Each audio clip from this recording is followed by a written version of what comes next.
কত টাকা পেয়েছো আমার দাদুর কাছ থেকে এই বিয়েটা করার জন্য? লজ্জা করে না তোমার? ফুল দিয়ে সাজানো বিশাল খাটটার সামনে দাঁড়িয়ে থাকা স্নেহার কণ্ঠে তীব্র ঘৃণা আর বরফ একসঙ্গে ঝরে পড়ছিল। তার সামনেই সাধারণ একটা শেরওয়ানি পরে স্থির দাঁড়িয়েছিল আরিয়ান, যার মুখে কোনো অভিব্যক্তি নেই, যেন সে কোনো পাথরের মূর্তি। স্নেহা তাচ্ছিল্যের হাসি হেসে এগিয়ে এলো। কি হলো, কথা বলছো না কেন? টাকার অঙ্কটা কি এতটাই বড় যে মুখে বলতেও লজ্জা লাগছে? নাকি চৌধুরী বাড়ির নাম শুনে মাথা ঘুরে গেছে? কি ভেবেছিলে হ্যাঁ? বড়লোকের মেয়ে বিয়ে করে পায়ের উপর পা তুলে বাকি জীবনটা কাটিয়ে দেবে? সে গুড়ে বালি। আরিয়ান শান্ত গভীর চোখে স্নেহার দিকে তাকালো। স্নেহা আবারও প্রায় চিৎকার করে উঠল। খবরদার আমার ছায়ার কাছেও আসবে না। এই বিয়েটা একটা অ্যাক্সিডেন্ট ছাড়া আর কিছুই না। আমার দাদুর জীবনের সবচেয়ে বড় ভুল, কিন্তু এর বোঝা আমি সারা জীবন বইব না। স্ত্রীর অধিকার তুমি কোনো দিন পাবে না, এটা মাথায় ঢুকিয়ে নাও।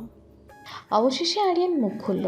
তার গলাটা ছিল শান্ত, কিন্তু প্রতিটি শব্দ যেন একটা অদৃশ্য দেয়ালে ধাক্কা খেয়ে ফিরে আসছিল। ভালোবাসা তো টাকায় মাপা যায় না স্নেহা। কথাটা শোনার সাথে সাথে স্নেহা এমনভাবে অট্টহাসিতে ফেটে পড়ল, যেন সে জীবনের সবচেয়ে হাস্যকর কৌতুকটা শুনেছে। ভালোবাসা?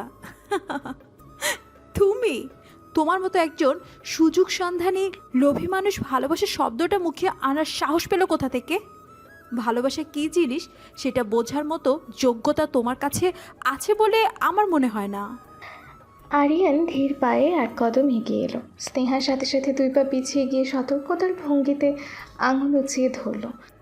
একদম এগোবে না, আমি তোমার মুখও দেখতে চাই না। তোমাকে দেখলেই আমার গা চলে যায়। কিন্তু আমি তো দেখতে চাই। বিয়ার পরে জামাই তার বউয়ের মুখ দেখব, তারে একটু ছুঁয়ে দেখব, এটা তো নিয়ম। নাকি আপনাকে চৌধুরী বাড়ির নিয়ম কারণ একটু ভিন্ন? আমাদের নিয়ম বোঝার মতো জ্ঞান তোমার হবে না।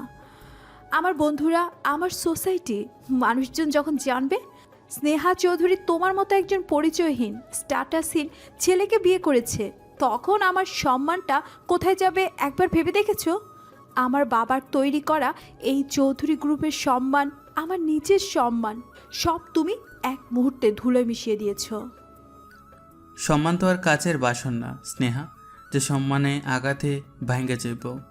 আর পরিচয়, আমার তো একটাই পরিচয়, আমি তোমার জামাই। স্নেহা আবারও ব্যঙ্গের হাসি হাসল। স্বামী? হ্যাঁ, কাগজে কলমে তাই, কিন্তু আমার মনে তোমার জন্য এক ফোঁটাও জায়গা নেই। আছে শুধু ঘৃণা আর করুণা। তুমি আমার জীবনের সবচেয়ে বড় বোঝা, আপদ। এখন যাও, আমার চোখের সামনে থেকে দূর হও। ওই সোফাটা তো দেখতেই পাচ্ছ, ওখানে তোমার শোয়ার জায়গা। খবরদার আমার এই খাটের দিকে নজরও দিবে না। আরিয়ান একবার ফুল দিয়ে সাজানো বিশাল গেটটার দিকে, তারপর ঘরের কোনায় রাখা দামি সোফাটার দিকে তাকালো। তার ঠোঁটের কোণে সামান্য একটু হাসির রেখা দেখা দিয়েই আবারও মিলিয়ে গেল। ঘুম তো চোখে আইলি হইল স্নেহা, সেটা খাটেও হইতে পারে, সোফাতেও হইতে পারে। তুমি বরং বিশ্রাম লও, শাড়ি গয়না বদলাইয়া একটু আরাম করো। অনেক দখল গেছে তোমার উপর দিয়ে। আরিয়ান আর একটিও বাড়তি কথা না বলে সোফার দিকে এগিয়ে গেল। তার এই শান্ত নির্বিকার আত্মসমর্পণ স্নেহাকে ভেতর থেকে আরও বেশি জ্বালিয়ে পুড়িয়ে দিচ্ছিল। সে চেয়েছিল আরিয়ান প্রতিবাদ করুক, ঝগড়া করুক, নিজের আত্মসম্মানের জন্য লড়ুক, কিন্তু তার এই শীতল নীরবতা স্নেহাকে নিজের কাছেই পরাজিত অসহায় প্রমাণ করেছিল। স্নেহার রাগে গজরাতে গজরাতে ভারী গয়নাগুলো খুলতে শুরু করলো। ওয়াশরুমে গিয়ে ফ্রেশ হয়ে যখন সে বের হলো, তখন দেখলো আরিয়ান শেরওয়ানিটা খুব যত্ন করে খুলে একটা চেয়ারে ভাঁজ করে রেখেছে এবং সোফাতে দেয়ালের দিকে মুখ ফিরে নিঃশব্দে শুয়ে পড়েছে। স্নেহা বাসর ঘরের দামি খাটের নরম বিছানায় শরীরটা এলিয়ে দিল, কিন্তু তার চোখে ঘুম ছিল না। তার মাথায় হাজারো প্রশ্ন ঘুরপাক খাচ্ছিল। এই লোকটা কি সত্যি এতটাই সহজ সরল আর নিরহ, নাকি এর পেছনে লুকিয়ে আছে আরও গভীর কোনো রহস্য? আমার দাদু আহমেদ চৌধুরী, যিনি জহুরির মতো মানুষ চিনতে পারেন, তিনি কি এমন দেখলেন এই ছেলের মধ্যে যে নিজের একমাত্র নাতনির জীবনটা তার হাতে তুলে দিলেন?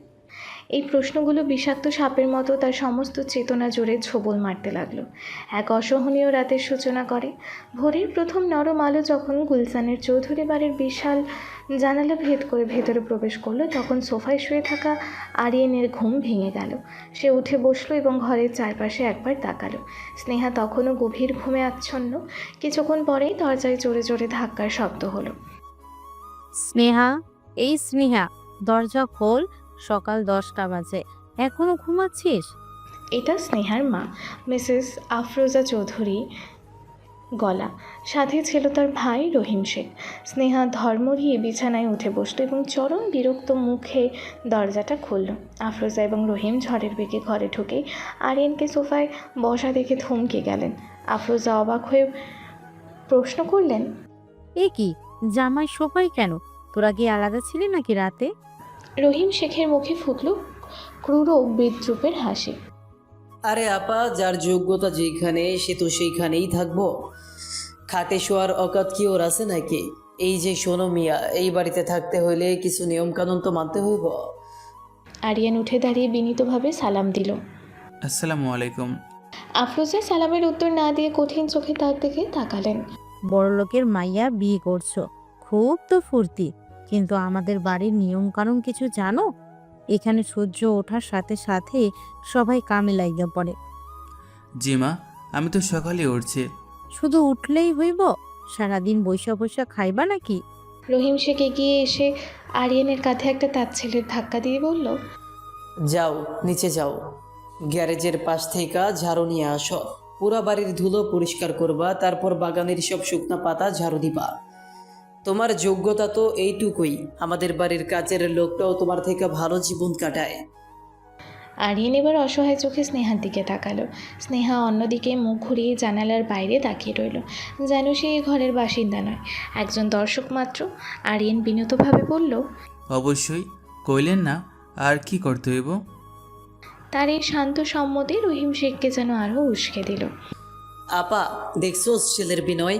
আসলে তো পেটের মধ্যে লোভের আগুন দাও দাও করে জ্বলতেছে। ওর নজর তো খালি স্নেহার টাকা আর এই চৌধুরী বাড়ির সম্পত্তির দিকে। স্নেহা হঠাৎ করেই বাঘিনীর মতো গর্জে উঠল।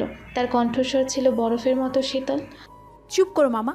ও কি করবে আর কি করবে না সেটা আমি ঠিক করব। ও আমার স্বামী, চৌধুরী বাড়ির কাজের লোক নয় যে তুমি যা ইচ্ছা তাই বলবে। আফরোজা আর রহিম দুজনেই স্নেহার এই রূপে অবাক হলেন। তুই তুই ওর পক্ষ নিচ্ছিস স্নেহা? পক্ষ নিচ্ছি না, ফ্যাক্টটা বলছি। ও আমার সাথে অফিসে যাবে। আজ থেকে ও আমার পার্সোনাল অ্যাসিস্ট্যান্ট। এই কথা শুনে রহিম শেখ হো হো করে অট্টহাসিতে ফেটে পড়লেন। Personal assistant? বাহ, সাবাস ভাগ্নি সাবাস। একেবারে সঠিক কাম খুঁজে বের করছো সোরলাইগা। ফাইল টানা, কফি বানানো, আমার জুতাটা পরিষ্কার করে দেওয়া, এইগুলোই তো ওর মতো ছেলের কাম। আরিয়ানের মুখে কোনো ভাবান্তর হলো না। সে শুধু অপলক দৃষ্টিতে স্নেহার দিকেই তাকিয়েছিল। তার চোখে ছিল এক অজানা ভাষা, যা পড়ার ক্ষমতা হয়তো এই মুহূর্তে স্নেহার ছিল না। স্নেহা মনে মনে ভাবে, এই অপমানটা আগের রাতের অপমান চেয়েও গভীর, আরও যন্ত্রণাদায়ক। বাড়িতে চাকরের কাজ করার চেয়েও অফিসে শত শত সহকর্মীর সামনে অপমান করাটা আরও বেশি কঠিন। তার জন্যই এই কঠিন পথটা বেছে নিয়েছি। মিস্টার আরিয়ান, এর শাস্তি তো তোমাকে পেতেই হবে, সেটা আমার নিজের হাতেই দিব।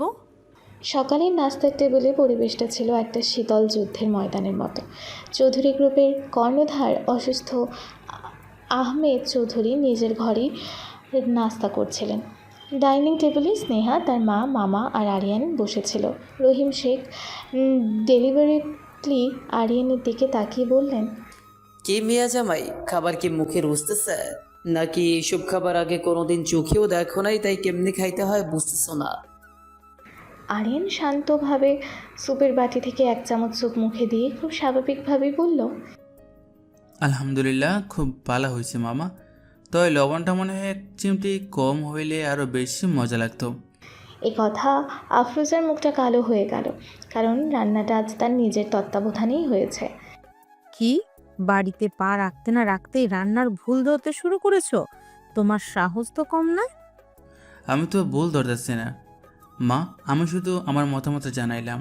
আপনি মুরব্বী মানুষ, আপনার লাগে তো কম লবণই বেশি স্বাস্থ্যকর, তাই না? এই কথাটি সে এমনভাবে বলল এবং মা শব্দটি এমনভাবে উচ্চারণ করলো যে এর মধ্যে এক ধরনের যত্ন লুকিয়েছিল, যা স্নেহাকেও অজান্তে কিছুটা অবাক করলো। ঠিক সেই মুহূর্তে পাশের বিশাল ড্রয়িং রুম থেকেই রহিম শেখের বিরক্ত গলা শোনা গেল। ধ্যাত তেরি, এই ভাঙা রেকর্ডটা আর ঠিক হইল না। লাখ টাকার যন্ত্র পুইরা পুইরা জং ধরব। ড্রয়িং রুমের একটি অত্যন্ত দামি ভিনটেজ জার্মান মিউজিক সিস্টেম ছিল, যা স্নেহার মরহুম বাবার খুব পছন্দের ছিল। বেশ কিছুদিন ধরেই এটি অকেজো হয়ে পড়ে আছে। দেশের সেরা টেকনিশিয়ানও হাল ছেড়ে দিয়েছেন। রহিম শেখ বিড়বিড় করে বলছিলেন, মিস্টার গোমেজ কইল জার্মানি থেকে পার্টস আনতে হইব। আইতে আইতে আরও 3 মাস, সব মেলায়া লাখ টাকার ধাক্কা। আরিয়ান নাস্তা শেষ করে নিঃশব্দে উঠে ড্রয়িং রুমের দিকে এগিয়ে গেল।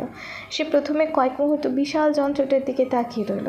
তারপর সেটা চারপাশে একবার ঘুরে দেখলো এবং পেছনে ঝুঁকে কী যেন খুঁতখাত করতে লাগলো। রহিম শেখ ব্যঙ্গ করেই বললেন, কে মিয়া, এখন আবার মেকানিক সাজার শখ জাগলো নাকি? যেটা দেশের সেরা টেকনিশিয়ান পারলো না সেটা তুমি করবা? যাও নিজের চরকায় তেল দাও গিয়া। আরিয়ান কোনো উত্তর দিল না, সে শুধু কাজের কাজ করে গেল। স্নেহা দরজার আড়ালে দাঁড়িয়ে সবটা দেখছিল। তার মনে হচ্ছিল আরিয়ান ইচ্ছা করে নিজেকে সবার সামনে হাস্যসম্পদ করে তুলছে। কিন্তু কয়েক মুহূর্ত পরে ঘটল এক অবিশ্বাস্য, অসম্ভব ঘটনা। বহু বছর ধরে নীরব থাকা পুরনো মিউজিক সিস্টেমটা থেকে হঠাৎ করে খুব মৃদু কিন্তু স্ফটিকের মতো স্পষ্ট সুর বেজে উঠল কিংবদন্তি শিল্পী মেহেদি হাসানের একটি ক্লাসিক গজল। পুরো বাড়িতে যেন পিনপতন নীরবতা নেমে এলো। আফরোজা আর রহিম শেখের চোখ বিস্ময়ে ছানা বড়া হয়ে গেছে। এটা এটা কি করে সম্ভব? এটা তো সেরা টেকনিশিয়ানও পারে না, তুমি কি করে করলে? আরিন সোজা হয়ে দাঁড়িয়ে মুচকি হাসলো। তার কপালে জমে থাকা এক বিন্দু ঘাম সে হাতের উল্টো পিঠ দিয়ে মুছল। সে খুব সহজ এবং স্বাভাবিকভাবে উত্তর দিল, ইউটিউব থেকে আমা, আজকাল ইন্টারনেটে তো সবই পাওয়া যায়, খালি একটু ধৈর্য ধরে খোঁজার দরকার পড়ে। রহিম শেখের মুখটা দেখার মতো হয়েছিল। তিনি এটাকে কোনোভাবেই বিশ্বাস করতে পারছিলেন না। নিশ্চয়ই এটা একটা ফ্লড, এমনিতেই কোনোভাবে ঠিক হয়ে গেছে আর তুমি সেটার ক্রেডিট নিচ্ছ। চালাকি করার জায়গা পাও না। আরিয়ান তার এই অপমানেও কিছু বলল না, শুধু স্নিগ্ধভাবে হাসলো। সে সরাসরি স্নেহার দিকে তাকিয়ে খুব নরম গলায় জিজ্ঞেস করলো, আপনার পছন্দের কোনো গান চালামো ম্যাডাম? স্নেহা কোনো উত্তর না দিয়ে দ্রুত পায়ে সেখান থেকে নিজের ঘরের দিকে চলে গেল। তার বুকের ভেতরটা হাতুড়ির মতো পেটাচ্ছিল। না, এটা ফ্লুক হতে পারে না। আমি নিজ চোখে দেখেছি আরিয়ানকে কাজ করতে, কিন্তু কিভাবে একজন সাধারণ সহজ সরল খ্যাত পরিচয়হীন ছেলের পক্ষে এত দামি আর জটিল একটা জার্মান যন্ত্র ঠিক করা কিভাবে সম্ভব? এই প্রশ্নটা সাপের মতো তার মাথায় ঘুরপাক খেতে লাগলো এবং তার মনের অস্বস্তি আর দ্বিধাকে সহস্রগুণ বাড়িয়ে দিল। নিজের বিশাল সুসজ্জিত ঘরে এসে স্নেহা বিছানার উপর বসে পড়ল। তার মাথাটা যেন ফেটে যাচ্ছিল। একদিকে এই অপমানজনক বিয়ে নিয়ে তার তীব্র রাগ ও ঘৃণা, অন্যদিকে আরিয়ানের এই অবর্ণনীয় রহস্যময় আচরণ। লোকটা কি সত্যি একটা বোকা, নাকি বোকা সেজে সচতুরভাবে অভিনয় করে যাচ্ছে? সে যত ভাবছিল তার অস্বস্তি আর অস্থিরতা তত বাড়ছিল। সে সিদ্ধান্ত নিল, এই লোকটাকে এক মুহূর্তের জন্য চোখের আলো করা যাবে না। তাকে চোখে চোখ রেখে তাকে চোখে চোখ রাখতে হবে। তার প্রতিটি পদক্ষেপ, প্রতিটি কথা, প্রতিটি নিঃশ্বাসের উপর নজর রাখতে হবে। আর এর চেয়ে সেরা উপায় হলো তাকে নিজের অধীনে নিজের চোখের সামনে রাখা। স্নেহা দ্রুত ঘর থেকে বেরিয়ে দেখল আরিয়ান ড্রয়িং রুমের সোফায় বসে একটি পুরনো দিনের পত্রিকা পড়ছে। যেন কিছুক্ষণ আগে এই বাড়িতে কোনো অলৌকিক ঘটনা ঘটেইনি। তার মুখটা এতটাই শান্ত, এতটাই নির্বিকার। স্নেহার কণ্ঠস্বর ছিল বরফের মতো ঠান্ডা এবং ধারালো। এখানে বসে কি করছো? আরিয়ান পত্রিকা থেকে মুখ তুলে তাকালো। কিছু না, আপনার লাইকে অপেক্ষা করতেছিলাম। অফিসে যাওয়ানোর সময় তো হয়ে আসলো। আমার জন্য তোমার অপেক্ষা করতে হবে না। স্নেহা কর্তৃত্বের সুরে এগিয়ে এসে তার সামনে দাঁড়ালো। বাড়িতে আমার মা আর মামার কথা শুনে আর কাজ করে দিন কাটানোর চেয়ে আমার অফিসে চলো, অন্তত আমার চোখের সামনে থাকবে। আরিয়ান উঠে দাঁড়ালো। তার চোখে কোনো অভিযোগ ছিল না। আপনি যা কইবেন তাই হইব। অফিসে যাওয়ার আগে আমার কিছু নিয়ম ভালো করে মাথায় ঢুকিয়ে নাও। প্রথমত, অফিসে তুমি আমার স্বামী নও, শুধুই আমার পার্সোনাল অ্যাসিস্ট্যান্ট, সংক্ষেপে পিএ। দ্বিতীয়ত, সবার সামনে এবং একা সব সময় আমাকে ম্যাডাম বলে ডাকবে। তৃতীয়ত, আমি যা বলবো কোনো প্রশ্ন না করে তাই করবে। আর চতুর্থ এবং সবচেয়ে গুরুত্বপূর্ণ, আমার পারমিশন ছাড়া আমার কেবিনে ঢুকবে না বা আমার সাথে নিজে থেকে কথা বলার চেষ্টা করবে না। সব কিছু মাথায় ঢুকেছে? আরিয়ান অত্যন্ত মনোযোগ দিয়ে সবটা শুনল। তারপর তার ঠোঁটের কোণে সেই পরিচিত রহস্যময় হাসিটা আবারও ফুটে উঠল। সে নরম গলায় বলল, সবই বুঝছি ম্যাডাম, তো একটা নিয়ম কি আমি যোগ করতে পারি? স্নেহা বিরক্তিতে ভ্রু কুঁচকে তাকালো। কী নিয়ম? আপনি যখন খুব বেশি রাগ করে যান তখন আপনার নাকের ডগাটা একদম টটকা লাল হয়ে যায়, দেখতে অনেকটা পাকা টমেটোর মতো লাগে। আমি কি তখন আপনারে এক গ্লাস ঠান্ডা পানি এনে দেওয়ানোর অনুমতিটা পাইতে পারি? রাগ করা তো স্বাস্থ্যের লাগা মুঠো বালা না ম্যাডাম। স্নেহার মুখটা সাথে সাথে রাগে আর অপমানে লাল হয়ে গেল। এই লোকটা নির্লজ্জের মতো তার সাথে রসিকতা করছে, তার কথার উত্তর না দিয়ে তাকে নিয়ে মজা করছে। ফাজলামো করার জায়গা পাও না। আমি যা বলছি তাই হবে, এক পা বেশি এগোতে চেষ্টা করবে না। আরিয়ান হাসল, সেই হাসিতে যেন মুক্ত ঝরছিল। চেষ্টা তো করতেই পারি ম্যাডাম, চেষ্টা করতে তো আর দোষের কিছু নাই। সফল না হইলে মনে একটা শান্তি থাকবো যে চেষ্টা তো করছিলাম। গাড়িতে পাশাপাশি বসে অফিসে যাওয়ার দীর্ঘ সময়টুকুতে দুজনের মধ্যে আর কোনো কথা হলো না। স্নেহা জানালার বাইরে তাকিয়েছিল, কিন্তু তার সমস্ত মনোযোগ আর স্নায়ু সজাগ ছিল পাশে বসে থাকা আরিয়ানের দিকে। লোকটার শান্ত নিরুদ্বেগ উপস্থিতি তাকে অসহনীয় অস্বস্তিতে ফেলছিল, কিন্তু একই সাথে এক অবাক্ষণীয় কৌতূহল তৈরি করছিল তার মনের গভীরে। চৌধুরী গ্রুপের বিশাল আধুনিক কাচের অফিস বিল্ডিংয়ের সামনে গাড়ি থামতেই চারিদিকে একটা চাপা গুঞ্জন শুরু হয়ে গেল। সিকিউরিটি গার্ড থেকে শুরু করে রিসেপশনিস্ট সবাই স্নেহাকে সালাম জানাচ্ছিল আর চোখে তার পাশে থাকা আরিয়ানকে দেখছিল। তাদের সবার চোখে ছিল একটাই প্রশ্ন, এই লোকটাকে। নিজের বিশাল বিলাসবহুল কেবিনে ঢোকার আগে স্নেহা করিডোরে দাঁড়িয়ে আরিয়ানের দিকে ফিরল। তোমার ডেস্ক বাহিরে অন্য জুনিয়র স্টাফদের সাথে। আমার যখন দরকার হবে আমি ইন্টারকমে ফোন করব। জি ম্যাডাম। আর মনে রাখবে, এখানে তুমি শুধুই আমার একজন সামান্য অ্যাসিস্ট্যান্ট। চৌধুরী গ্রুপের সিওর স্বামী হিসেবে চুল পরিমাণ সুবিধাও পাওয়ার আশা করবে না। আরিয়ান কোনো উত্তর না দিয়ে শুধু হাসলো। তারপর শান্ত পায়ে তার জন্য নির্ধারিত ডেস্কের দিকে এগিয়ে গেল। স্নেহা তার যাওয়ার পথের দিকে অপলক তাকিয়ে রইল।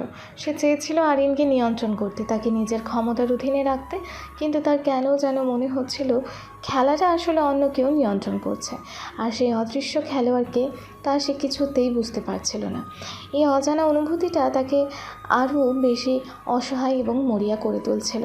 কিন্তু স্নেহা তো জানে না তার সাধারণ অ্যাসিস্ট্যান্ট বিশ্বের টপ 5 বিলিয়নারদের একজন। কিছুক্ষণ পরেই অফিসের ব্যস্ত পরিবেশ, কিবোর্ডে টাইপিং, ফোনের রিং, ইন্টারকমের একটি বাটন টেপার শব্দ। স্নেহা ইন্টারকমে কণ্ঠ শীতল বলে, আরিয়ান, আমার কেবিনে এক কাপ ব্ল্যাক কফি নিয়ে এসো তো, স্ট্রং, নো সুগার। আরিয়ান বাইরে থেকে শান্তভাবে। জি ম্যাডাম, আনতেছি। কিছুক্ষণ পর আরিয়ান কফির মগ হাতে কেবিনে প্রবেশ করে। স্নেহা তখন কম্পিউটারে কাজ করার ভান করছে। কফিটা টেবিলে রাখো। আর শোনো, ওই কোণায় যে ফাইলের স্তূপ, ওগুলো সব বছরের পুরনো ফাইল। ওগুলো গুছিয়ে স্টোর রুমে রেখে এসো এক্ষুনি। কিন্তু ম্যাডাম, এই ফাইলগুলো তো অনেক ভারী। স্নেহা কম্পিউটার থেকে মুখ না তুলেই বলে, অফিসে তোমাকে হায়ার করা হয়েছে কাজ করার জন্য, প্রশ্ন করার জন্য নয়।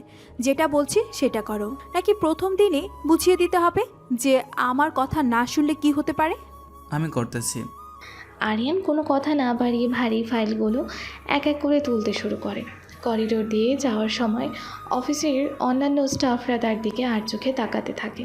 একজন সহকর্মী রিনা আরেকজনকে ফিসফিস করে বলে, আরে, এ তো স্নেহা ম্যামের হাজব্যান্ড না? আজকে তো শুনলাম বিয়ে হয়েছে, এর সাথে ম্যাম এমন ব্যবহার করছে কেন? আরেক সহকর্মী সুমন বলে, চুপ কর, ম্যাম শুনলে চাকরি থাকবে না। বড়লোকদের ব্যাপার স্যাপার আমরা বুঝবো না।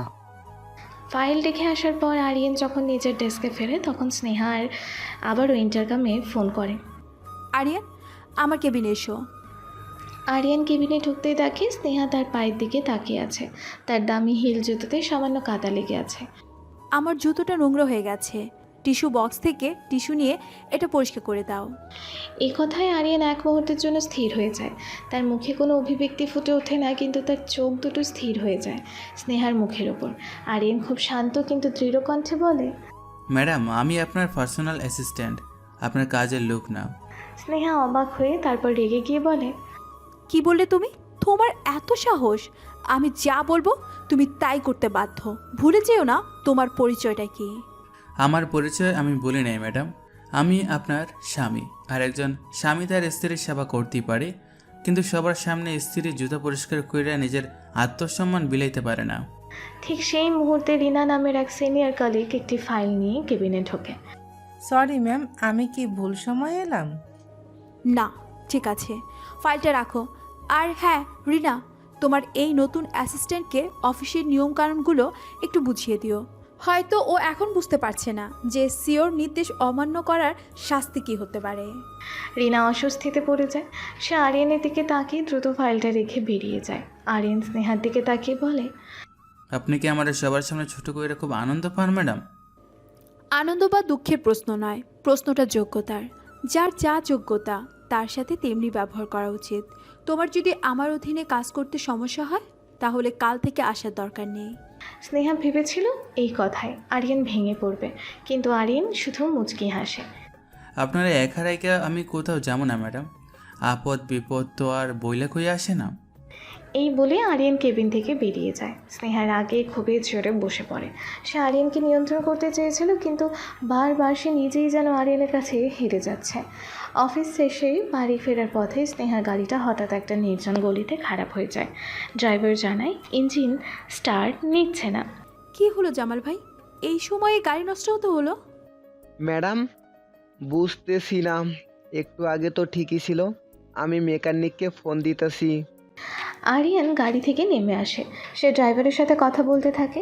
স্নেহা বিরক্ত হয়ে গাড়িতেই বসে থাকে। ঠিক সেই মুহূর্তে কোথা থেকে যেন 3-4 জন বখাটে ধরনের ছেলে এসে গাড়িটাকে ঘিরে ধরে। এক বখাটে গাড়ির জানালায় টোকা দিয়ে বলে, কি ম্যাডাম, একা একা ভয় লাগতেছে? আমরা কি একটু লিফট পাইতে পারি? কি চান আপনারা? রাস্তা ছাড়ুন। আরে ম্যাডাম তো দেখি খুব রাগী। রাগ করলে কিন্তু আপনারে আরো সুন্দর লাগে। ছেলেগুলো গাড়ির দরজা খোলার চেষ্টা করে। স্নেহা ভয়ে চিৎকার করে ওঠে। ড্রাইভার জামাল ভয় পেয়ে যায়। আরিয়ান শান্ত কিন্তু বরফ শীতল কণ্ঠে বলে, ভাই, ভালোই ভালোই চলে যান, নইলে কিন্তু ভালো হইব না। তুই আবার কে রে হিরো?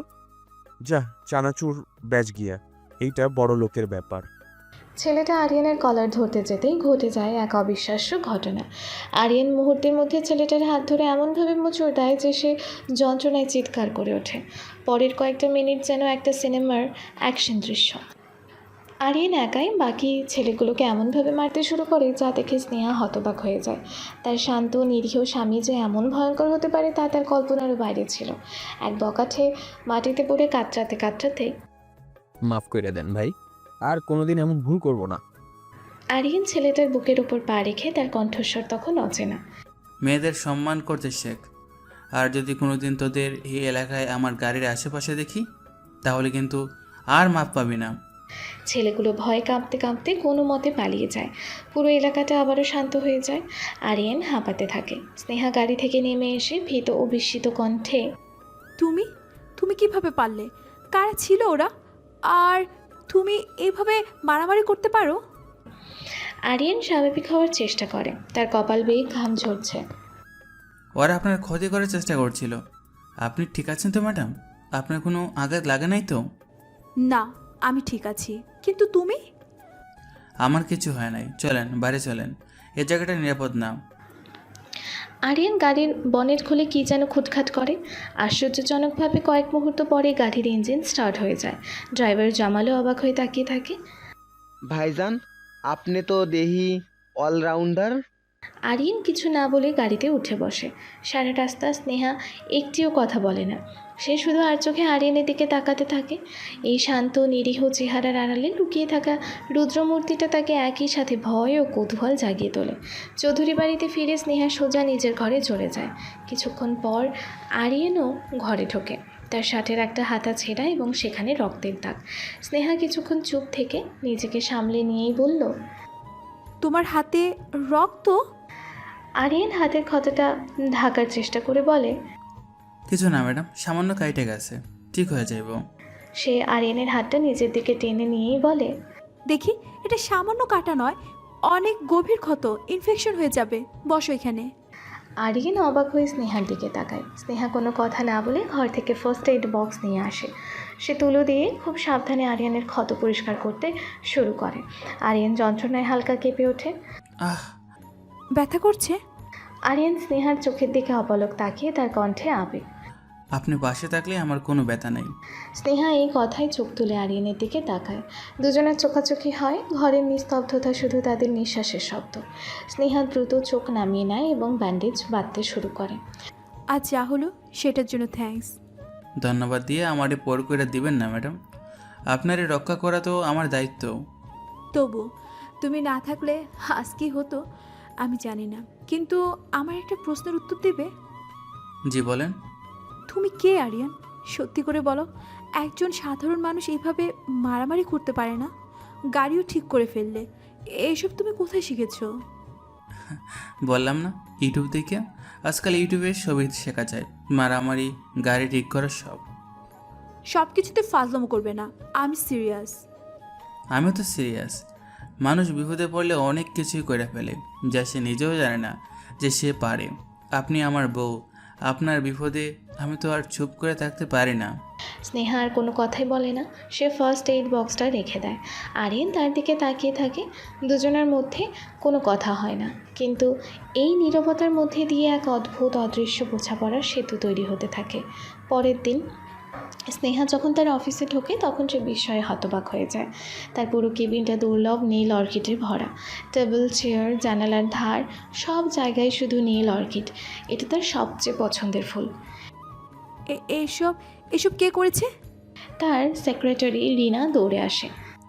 ম্যাম, আমি জানি না, সকালবেলা এসে আমিও এটাই দেখেছি। একজন ডেলিভারি বয় এগুলো দিয়ে গেছে। স্নেহা টেবিলের ওপর রাখা সবচেয়ে বড় তোড়াটার দিকে এগিয়ে যায়। তার সাথে একটা ছোট ভাঁজ করা কার্ড। স্নেহা কার্ডটা খুলে পড়তে থাকে।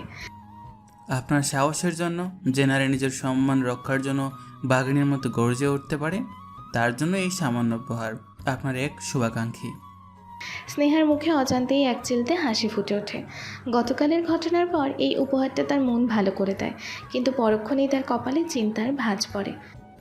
শুভাকাঙ্ক্ষী কে হতে পারে? গতকাল রাতের ঘটনা তো শুধু আমি, আরিয়ান আর জামাল ভাই ছাড়া আর কেউ জানে না। সে ইন্টারকমে আরিয়ানকে ফোন করে ডেকে পাঠায়। আরিয়ান, আমার কেবিনে এসো। আরিয়ান ঘরে ঢুকতে অর্কিডগুলো দেখে অবাক হওয়ার ভান করে। বাহ, খুব সুন্দর তো। আপনার অফিস তো দেখি আজ ফুলের বাগান হয়ে গেছে। কে দিল ম্যাডাম? স্নেহা সন্দেহের দৃষ্টিতে আরিয়ানের দিকে তাকিয়ে বলে, সেটা তো আমি তোমাকে জিজ্ঞাসা করার জন্য ডেকেছি। এই ফুলগুলো কি তুমি পাঠিয়েছো? আরিয়ান অবাক হওয়ার অভিনয় করে। আমি? আমার কি এত টাকা আছে ম্যাডাম যে আপনার এত দামি ফুল উপহার দেবো? আমি তো 2 বেলা ঠিকমতো খাইতে পারলেই বাঁচি। তাহলে কে পাঠাতে পারে? গতকাল রাতের ঘটনা তো আর কেউ জানে না। হয়তো ওই বখাটেগুলোর মধ্যে কেউ ভালো হয়ে গেছে, আপনার সাহসিকতা দেখে মুগ্ধ হইয়া ফুল পাঠাইছে। ইয়ার কি করবে না, আমি সত্যিটা জানতে চাই। আরিয়ান স্নেহার ডেস্কের কাছে এসে একটা অর্কিড হাতে নিয়ে বলে, সত্যি তো এইটাই, ফুলগুলো খুব সুন্দর, আর এই নোটটাও তো দারুণ। আপনারে বাঘিনী গইছে, কথাটা কিন্তু মিশে না। তবে আমার মনে হয় আপনার কোনো গোপন ফ্যান আছে যে আপনার অনেক পছন্দ করে, কিন্তু আপনার রাগের ঢরে সামনে আসতে ভয় পায়। আরিয়ান ফুলটা স্নেহার চুলের পাশে লাগিয়ে দেওয়ার ভঙ্গি করে, কিন্তু শেষ মুহূর্তে হাতটা নামিয়ে নেয়। যাই হোক, আমার এটাকে ভালোই করছেন। এই সুযোগে এত সুন্দর ফুলগুলো দেখার সৌভাগ্য হইল। এখন যাই ম্যাডাম, বাইরে অনেক কাম পড়ে আছে। এই বলে আরিয়ান ঘর থেকে বেরিয়ে যায়। স্নেহা বিভ্রান্ত হয়ে অর্কিডগুলোর দিকে তাকিয়ে থাকে। তার মন বলছে এই কাজটা আরিয়ানের, কিন্তু তার মস্তিষ্ক বলছে এটা অসম্ভব। এই রহস্যময় উপহার আর আরিয়ানের দ্বৈত সত্তা তাকে এক গভীর দ্বিধা আর কৌতূহলের জালে জড়িয়ে ফেলে। এক সপ্তাহ পর চৌধুরী গ্রুপের সবচেয়ে গুরুত্বপূর্ণ বোর্ড রুমে বসে আছেন কোম্পানির সকল বোর্ড মেম্বার।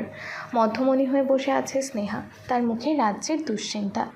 তার পাশে তার মামা রহিম শেখ এবং অন্য পাশে কোম্পানির সিএফও। তাদের মূল ক্লায়েন্ট জাপানের ইয়ামাদা কর্পোরেশন। তাদের সাথে $1 বিলিয়ন চুক্তি বাতিল করার দ্বারপ্রান্তে।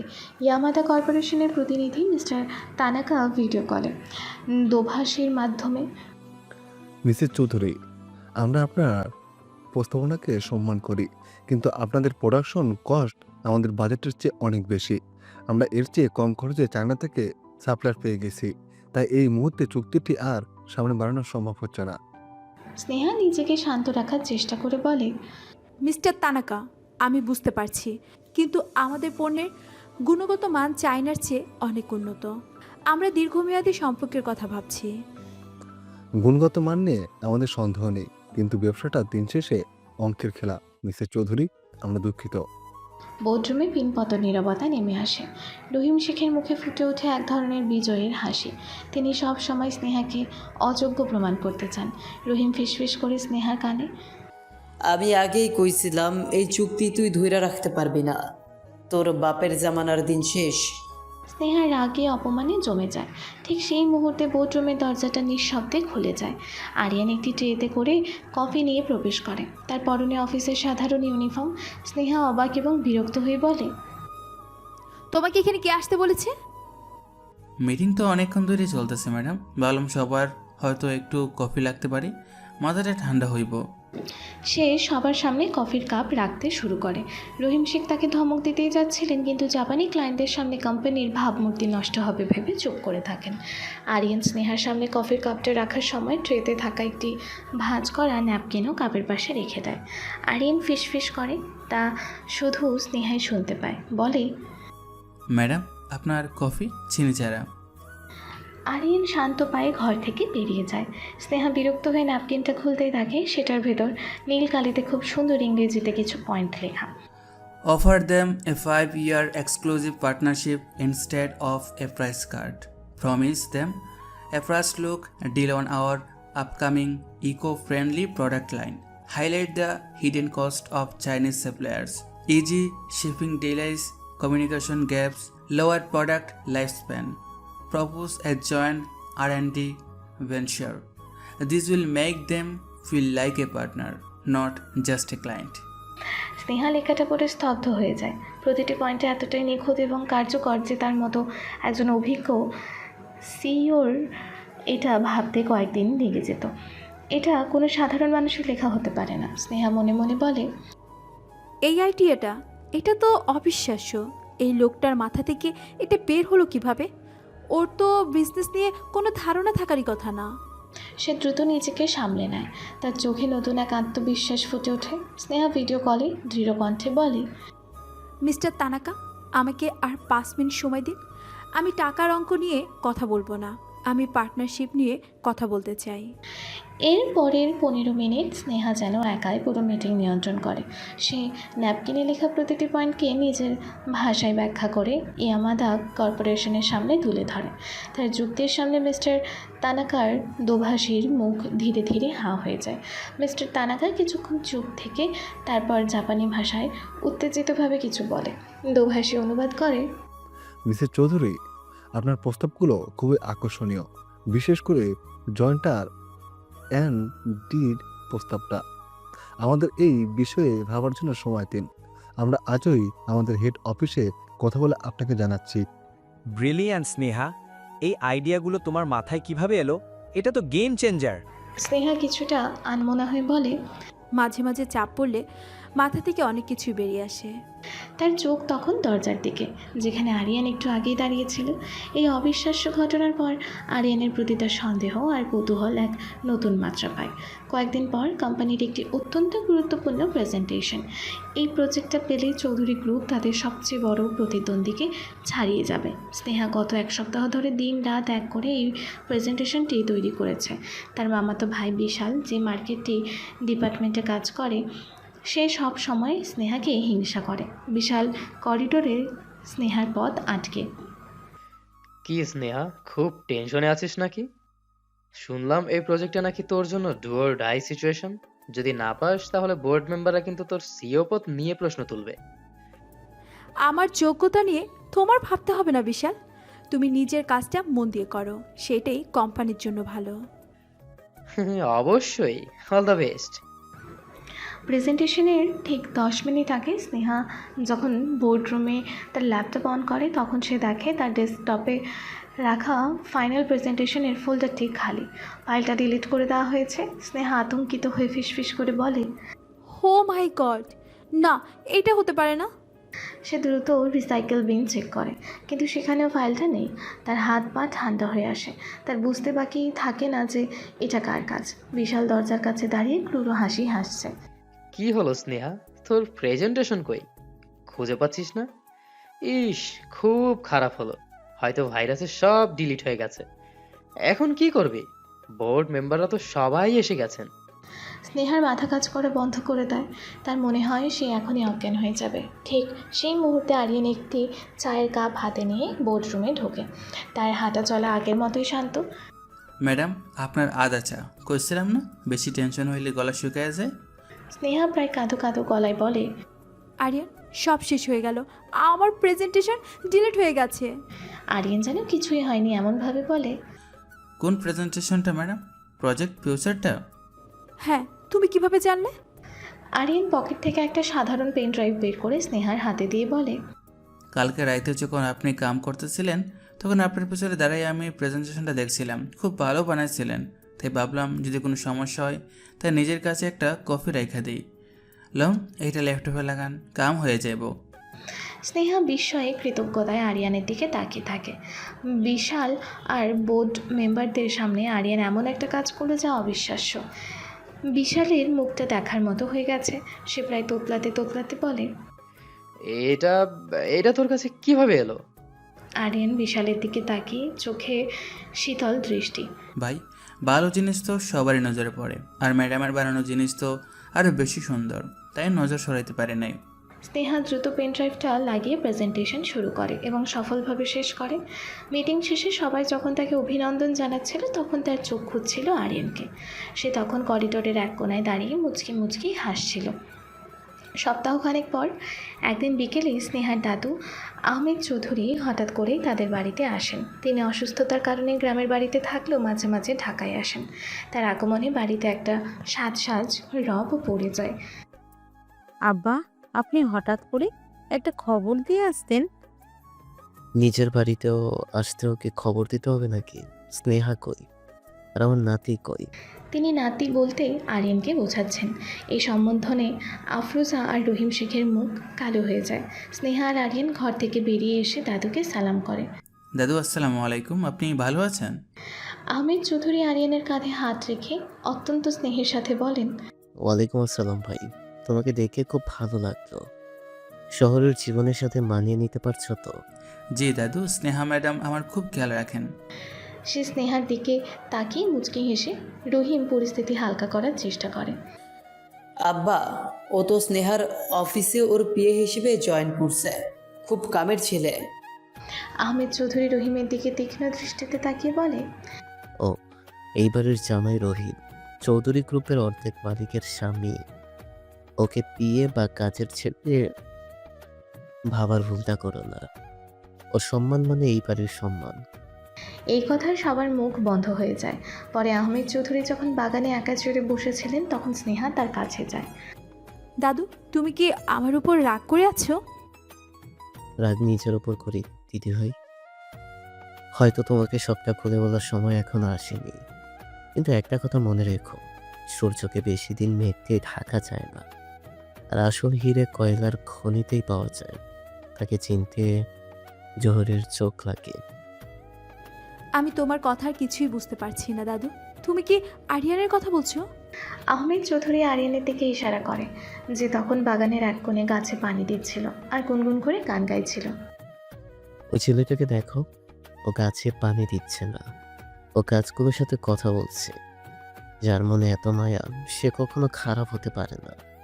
তুমি ওর বাইরের রূপটা দেখেছো, ওর ভেতরটা দেখার চেষ্টা করো। তুমি যা খুঁজছো হয়তো তার চেয়েও বেশি কিছু পেয়ে যাবে। দাদুর এই রহস্যময় কথাগুলো স্নেহাকে আরও বেশি বিভ্রান্ত করে দেয়। সে আরিয়ানের দিকে তাকায়, তার মনে হয় এই সাধারণ চেহারার মানুষটা যেন এক বিশাল সমুদ্র, যার গভীরতা। কয়েকদিন পর চৌধুরী পরিবারের এক দূর সম্পর্কের আত্মীয়ের বাড়িতে বিয়ের অনুষ্ঠান। আফরোজ আর রহিম শেখের পীড়াপিড়িতে স্নেহা আরিয়ানকে সাথে নিতে বাধ্য হয়। আরিয়ান পড়েছে একটা সাধারণ সাদা পাঞ্জাবি। রহিম সবার সামনে আরিয়ানকে দেখিয়ে বলে, দেখলি তো আপা, আমি আগেই কইছিলাম ওর এইসব পার্টিতে আয়না লাভ নাই। একটা ভালো শার্ট প্যান্টও নাই ওর। এই পাঞ্জাবি পইরে আইছে যেন কোনো মাজারের ফকির। আমগো মান সম্মান তো ও ডুবাইয়া ছাড়ব। মামা প্লিজ, এখানে এসব কথা বলার দরকার নেই। আরিয়ান কোনো প্রতিক্রিয়া না দেখিয়ে এক গ্লাস বোরহানি হাতে নিয়ে, পাঞ্জাবি তো আমাকে দেশেরই পোশাক মামা, এইটা পরতে আবার লজ্জা কিসের? সেখানে বিশাল এগিয়ে এসে বলে, লজ্জা পোশাক নিয়ে নয়, স্টেটাস নিয়ে। তোমার মতো ফকিরের গায়ে ব্র্যান্ডের কিছু মানায়ও না। স্নেহা আরিয়ানের হাত ধরে তাকে সেখান থেকে সরিয়ে নিয়ে যায়। কিন্তু এই অপমানটা আরিয়ানের গায়ে না লাগলেও স্নেহার বুকে কাটার মতো বিঁধে। কেন লাগলো এটা সে নিজেও জানে না। অনুষ্ঠানের এক পর্যায়ে বড় স্ক্রিনের টিভিতে স্পন্সর ফ্যাশন চ্যানেল চলছিল। হঠাৎ একজন নিউজ অ্যাঙ্কার উত্তেজিতভাবে একটি খবর ব্রেক করে। এবং এই মুহূর্তের সবচেয়ে বড় খবর হলো, বিশ্বের অন্যতম শীর্ষ ধনী এবং টেক বিলিয়নিয়ার জিএন আবদুল্লাহ আজ একটি প্রেস কনফারেন্সে হাজির হয়েছিলেন। সবার নজর কেড়েছে তার পরনের সাদা পাঞ্জাবিটি। আমাদের ফ্যাশন বিজ্ঞানীরা জানাচ্ছে এটি ইতালির বিখ্যাত লাক্সারিয়াস ব্র্যান্ড অ্যালকেমির। এটি লিমিটেড এডিশন পাঞ্জাবি, যার মূল্য প্রায় $50,000। পৃথিবীতে মাত্র 10 পিস তৈরি করা হয়েছে। টিভিতে জেইন আবদুল্লার ছবি ভেসে ওঠে। তার পরনের পাঞ্জাবি আর আরিয়ানের পরা পাঞ্জাবিটা হুবহু একই ডিজাইন, একই ফেব্রিক। পুরো ঘরে পিনপতন নীরবতা। রহিম, আফরোজা বিশালের চোখ ছানা পড়া। আফরোজা ফিসফিস করে বলে, এটা তো একই পাঞ্জাবি। কিভাবে সম্ভব? নিশ্চয়ই কোনো সস্তার নকল, নিউ মার্কেট থেকে কিনছে হয়তো। স্নেহা বিস্ময়ে আরিয়ানের দিকে তাকায়। আরিয়ান তখন এক কোণায় দাঁড়িয়ে বাচ্চাদের সাথে বেলুন নিয়ে খেলছে, যেন পৃথিবীতে কী হচ্ছে তা নিয়ে তার কোনো ধারণাই নেই। স্নেহা আরিয়ানের কাছে এগিয়ে গিয়ে বলে, আরিয়ান, এই পাঞ্জাবি এটা তুমি কোথায় পেয়েছো? কেন ম্যাডাম, ভালো লাগতেছে না? এটা তো নিউ মার্কেটের সামনে ফুটপাথ থেকে কিনছি, একদম 300 টাকা। মিথ্যে কথা বলবে না আমার সাথে, সত্যি করে বলো এই পাঞ্জাবি তুমি কোথায় পেয়েছো? আরিয়ান স্নেহার চোখের দিকে তাকিয়ে বলে, তার চোখে দুষ্টুমি। আরে বাবা, রাগ করতেছেন কেন? আপনি তো আমার কোনোদিন শপিং করার টাকা দেন নাই। আমার যে সামর্থ্য তাই দিয়ে কিনছি। এখন যদি কপাল গুনে আমার ডিজাইনটা কোনো বড় লোকের লোকে মিলে যায়, তাহলে আমি কি করবো কন? আরিয়ানের এই সহজ সরল উত্তরে স্নেহা আরও বেশি বিভ্রান্ত হয়ে যায়। সে বুঝতে পারে না কোনটা সত্য আর কোনটা মিথ্যা। স্নেহা মনে মনে বলে, এই লোকটা কি পৃথিবীর সেরা অভিনেতা, নাকি পুরো ঘটনাই এক অবিশ্বাস্য কাকতালীয় ঘটনা? এই রহস্যের জাল স্নেহাকে ধীরে ধীরে আরও গভীরভাবে জড়িয়ে ফেলছিল। আরও কিছুদিন পর ঢাকার সবচেয়ে অভিজাত 5 তারকা হোটেলের বলরুম। মৃদু ক্লাসিক্যাল মিউজিক বাজছে, ক্রিস্টালের ঝাড়বাতির আলোয় চারিদিক ঝলমল করছে। দেশের সব ধনী এবং প্রভাবশালী ব্যক্তিরা এখানে উপস্থিত। একটি চ্যারিটি গালা নাইটে স্নেহা একটি দামি গাউন পরে আছে, কিন্তু তার মুখে হাসি নেই, কারণ তার পাশে সেই 300 টাকা দামের সাদা পাঞ্জাবি পরেই দাঁড়িয়ে আছে আরিয়ান। স্নেহাকে এরকম জোর করেই তাকে এখানে আনতে হয়েছে। তোমার কি কোনো লজ্জা শরম নেই? এত বড় একটা অনুষ্ঠানে তুমি এই সাধারণ পাঞ্জাবিটা পরে চলে এলে? আমার অফিসের পিয়নও এর চেয়ে ভালো পোশাক পরে পার্টিতে আসে। স্নেহা দাঁতে দাঁত চেপে ফিসফিস করে কথাগুলো বলল, যাতে আশেপাশের কেউ শুনতে না পায়। কেন ম্যাডাম, পাঞ্জাবিটা কি খুব খারাপ লাগতেছে? আমার তো মনে হয় আমার মতো শ্যামলা ছেলের গায়ে সাদা রঙটা বেশ ভালো খেলে। আরিয়ান এমনভাবে কথাটা বলল যেন সে কোনো প্রশংসা চাইছে। তার এই নির্বিকার ভাব স্নেহাকে আরও জ্বালিয়ে দিচ্ছিল। চুপ করো, একদম চুপ করো, আর আমার সাথে সাথে থাকবে। এখান থেকে এক পাও নড়বে না। আর কেউ কিছু জিজ্ঞাসা করলে শুধু হাসবে, কথা বলার দরকার নেই। তোমার মতো ছেলের মুখ থেকে কথা বেরোলে আমার সম্মান যাবে। জি ম্যাডাম, আপনি যা বলবেন তাই হবে। তো এই হাসিটা কি দাঁত বাইর করে হাসমো নাকি দাঁত বন্ধ করে দাও? আরিয়ানের এই শিশুসুলভ প্রশ্নে স্নেহার রাগে তার দিকে এমনভাবে তাকালো যেন ভস্ম করে দেবে। ঠিক সেই মুহূর্তে অনুষ্ঠানের আয়োজক, দেশের সবচেয়ে প্রবীণ এবং সম্মানিত শিল্পপতি জনাব হাসিম মাহমুদ তাদের দিকে এগিয়ে এলেন। তার সাথে আরও কয়েকজন প্রভাবশালী ব্যক্তিত্ব। আরিয়ান সাহেব, আপনি এখানে? আমি তো ভাবতেও পারিনি যে আপনি আমার মতো একজন সাধারণ মানুষের দাওয়াতে আসবেন। আপনার আগমনে আমাদের এই অনুষ্ঠান ধন্য হয়ে গেল। ষষ্ঠার্ধ হাসিম মাহমুদ, যাকে দেশের প্রধানমন্ত্রীও সমীহ করে চলেন, তিনি নিজে এসে অত্যন্ত সম্মানের সাথে আরিয়ানের দিকে হাত বাড়িয়ে দিলেন। স্নেহার পৃথিবী যেন এক মুহূর্তের মধ্যে থেমে গেল। তার নিঃশ্বাস বন্ধ হয়ে আসার উপক্রম। আরে মাহমুদ সাহেব, আপনি আমার এই সাহেব কয়ে লজ্জা দিবেন না। আমি তো আপনার ছেলের মতো, আপনারাই তো দেশের আসল কারিগর, আমরা তো সামান্য কারিগর মাত্র। আরিয়ান অত্যন্ত বিনীতভাবে হাসিম মাহমুদের সাথে হাত মেলালো। তার কথা বলার ধরন, তার বিনয়, সব কিছুতেই একটা রাজকীয়তার ছাপ, যা তার গ্রামীণ ভাষার সাথে অদ্ভুতভাবে মিশে যাচ্ছিল। না না সাহেব, আপনি বিনয় দেখাচ্ছেন। আর ইনি নিশ্চয়ই আমাদের স্নেহামা। বাহ, দুজনকে একসাথে খুব সুন্দর লাগছে। আল্লাহ তোমাদের সুখী করুক। হাসিম মাহমুদ চলে যাওয়ার পর স্নেহা পাথরের মতো দাঁড়িয়ে রইল।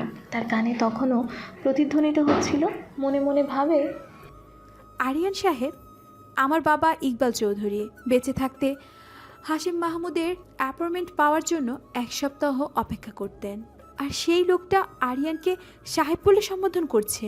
এটা কিভাবে সম্ভব? প্রশ্নটা বেশি মনের ভিতর চেপে রাখতে পারল না স্নেহা। পাশে আরিয়ানকে জিজ্ঞেস করে বসলো, ওই লোকটা তোমাকে সাহেব বললো কেন? আর তোমাকে সে চিনল কিভাবে? কোন লোকটা ম্যাডাম? ওহ, মাহমুদ দাদু। উনি তো খুব ভালো মানুষ, মাঝে মধ্যে রাস্তা দেখা হইলে চা খায় এক লগে। রাস্তায় দেখা হলে চা খাও? এত বড় প্রভাবশালী একজন লোক তোমার সাথে বসে চা খায়, তাও আবার রাস্তায়? তুমি আমার সাথে ইয়ার্কি করছো? আরে না ম্যাডাম, ইয়ার কি করবো কেন? পুরান ঢাকার এক দোকানে খুব ভালো চা বানায়, ওইখানে দাদুর লাগে আমার পড়েছে। উনি আমার খুব স্নেহ করেন। স্নেহা বুঝতে পারছিল আরিয়ান সত্য বলছে না, কিন্তু সে এমনভাবে গল্পটা বলছে যে সেটাকে অবিশ্বাস করাও কঠিন। তার মাথা ঘুরছিল। ও আল্লাহ, এই লোকটা আসলে কে? সে কি কোনো বড় মাপের অভিনেতা, নাকি তার পরিচয় সত্যি এত গভীর যে আমার কল্পনাও সেখানে পৌঁছতে পারছি না? অনুষ্ঠানের এক পর্যায়ে একটি চ্যারিটি নিলাম শুরু হয়। দামি দামি সব জিনিসপত্র নিলামে তোলা হচ্ছে, যার পুরো অর্থ যাবে এতিমখানার শিশুদের জন্য। নিলাম সঞ্চালক মাইক্রোফোনে বললেন, এবং এখন আজকের রাতের সবচেয়ে আকর্ষণীয় আইটেম, বিখ্যাত জুয়েলারি ডিজাইনার আরমান করিমের ডিজাইন করা এই অসাধারণ হীরের নেকলেস। এর নাম টিয়ারড্রপ অফ স্টার। এর প্রাথমিক দাম রাখা হচ্ছে 50 লক্ষ টাকা। স্নেহা নেকলেসটার দিকে অপলক তাকিয়ে থাকে। ডিজাইনটা তার মন কেড়ে নেয়। সে ছোটবেলা থেকেই এমন একটা নেকলেসের স্বপ্ন দেখত। বাহ, নেকলেসটা তো আপনার মতোই সুন্দর ম্যাডাম। আরিয়ানের ফিসফিসানিতে স্নেহার ঘোর কাটে। আমার সাথে কথা বলবে না? নিলামে দাম বাড়তে থাকে। 50 লক্ষ থেকে 75, তারপর 1 কোটি। স্নেহার মামাতো ভাই বিশাল নিজের আভিজাত্য দেখানোর জন্য দাম হাঁকতে শুরু করে। বিশাল এক সময় বলে উঠল, 1 কোটি 10 লক্ষ।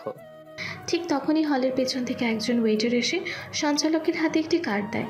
নিলাম সঞ্চালক কার্ডটি সবার সামনে পড়ে। একটি অবিশ্বাস্য অফার। একজন বেনামিদাতা এই নেকলেসটির জন্য 5 কোটি টাকা অফার করেছেন। 5 কোটি টাকা, 5 কোটি 1, 5 কোটি 2, 5 কোটি 3 সোল্ড।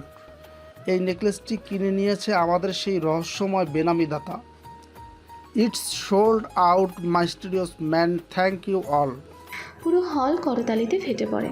বিশাল অপমানে লাল হয়ে যায়। স্নেহার মনটা একটু খারাপ হয়ে যায়, কারণ নেকলেসটা তার খুব পছন্দ হয়েছিল। পরের দিন সকালে স্নেহা যখন ঘুম থেকে ওঠে, তখন সে তার বালিশের পাশে একটা ভেলভেটের বাক্স দেখতে পায়। সে অবাক হয়ে বাক্সটা খোলে এবং বিস্ময়ে হতবাক হয়ে যায়। ভেতরে রাখা আছে গত রাতে সেই টিয়ার টপ অফ স্টার্স নেকলেসটি। দরজায় টোকা পড়ে। স্নেহার মা আফরোজা ঘরে ঢোকেন।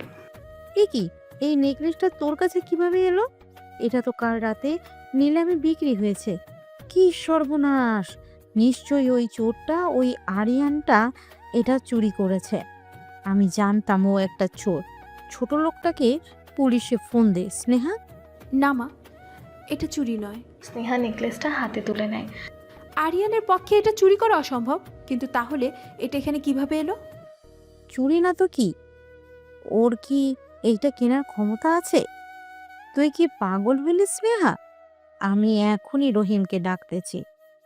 কাউকে ডাক দেওয়ার দরকার নেই মা, তুমি বাইরে যাও, আমি দেখছি বিষয়টা।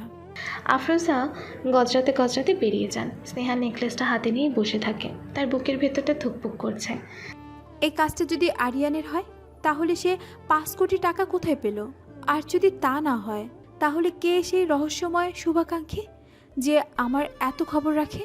স্নেহা আরিয়ানকে তার ঘরে ডাকে। আরিয়ান ঘরে ঢুকতেই নেকলেসটা তার দিকে এগিয়ে ধরে স্নেহা। সত্যি করে বলো আরিয়ান, এই নেকলেসটা এখানে কিভাবে এলো? এটা কি তোমার কাজ? বাহ, এই তো সেই নেকলেসটা। পাইছেন কই ম্যাডাম? খুব সুন্দর তো, আপনার গলায় দারুণ মানাইব। আমার সাথে নাটক করবে না। আমি জানি এই কাজটা তুমি করেছো। কিভাবে করলে? আর এত টাকা তুমি কোথায় পেলে? সত্যি করে বলো, তুমি কে? আরে আমি কি করবো? আমি তো আপনার লোকে পার্টিতে ছিলাম, আর আমার কাছে তো 5 টাকাও নাই, 5 কোটি তো দূরের কথা। আপনি তো আমার কোনোদিনও হাত খরচের টাকাও দেন নাই। তাহলে মিস্টার হাসিন মাহমুদ তোমাকে এত সম্মান কেন দেখালেন? এই পাঞ্জাবিটাই বা কি ছিল? আর এই নেকলেস, সব মিলিয়ে কিছু স্বাভাবিক নয় আরিয়ান। স্নেহার কণ্ঠস্বর মরিয়া শোনাচ্ছিল। সেই রহস্যের শেষ দেখতে চাইছিল। আরিয়ান তার দিকে এগিয়ে আসে। ম্যাডাম, আপনি কি ভূতে বিশ্বাস করেন? কি ভূত? এর মধ্যে ভূত কোথা থেকে এলো? না মানে, আমার মনে হয় আপনার লোকে কোনো জিন বা পড়ে আছে যে আপনার খুব পছন্দ করে, আর সেই আপনার সব ইচ্ছে পূরণ করে দিতেছে। আপনার নেকলেসটা পছন্দ করেছেন, সে আপনারে আয়না দিচ্ছে। আমার সাথে ফাজলামো বন্ধ করবে আরিয়ান, আমি সত্যিটা জানতে চাই। আমি তো সেই আছি যা তুমি প্রথম দিন দেখে আসতেছো, একজন সাধারণ মানুষ।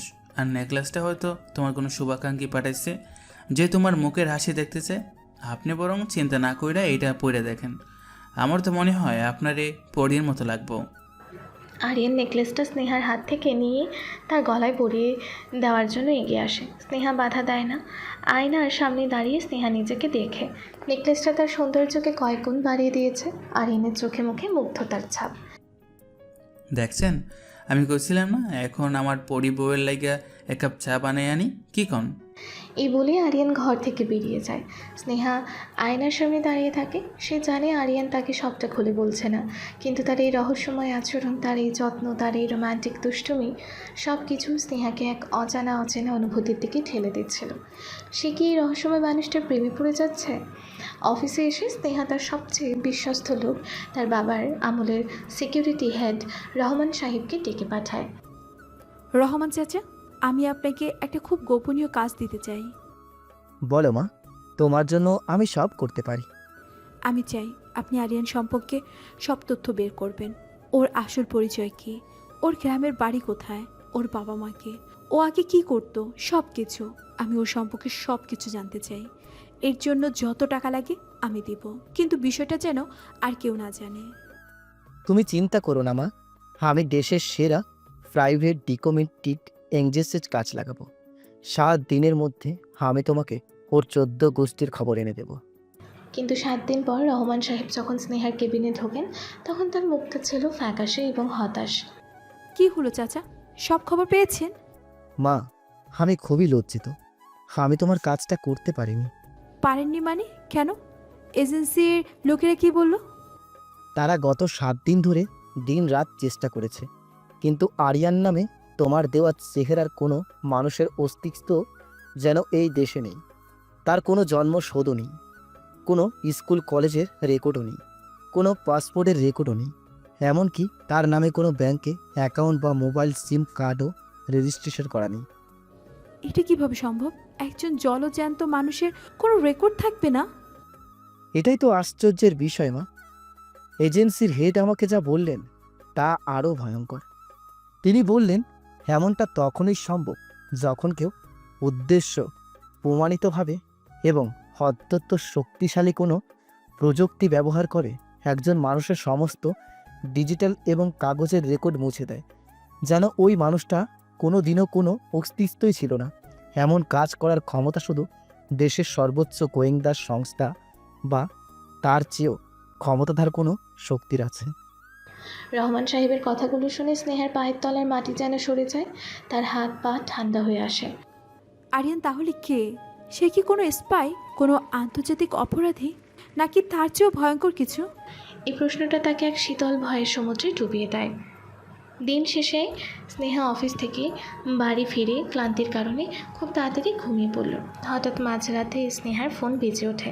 স্ক্রিনে তার কোম্পানির ইন্টারন্যাশনাল অ্যাফেয়ার্স হেডের নাম ভাসছে।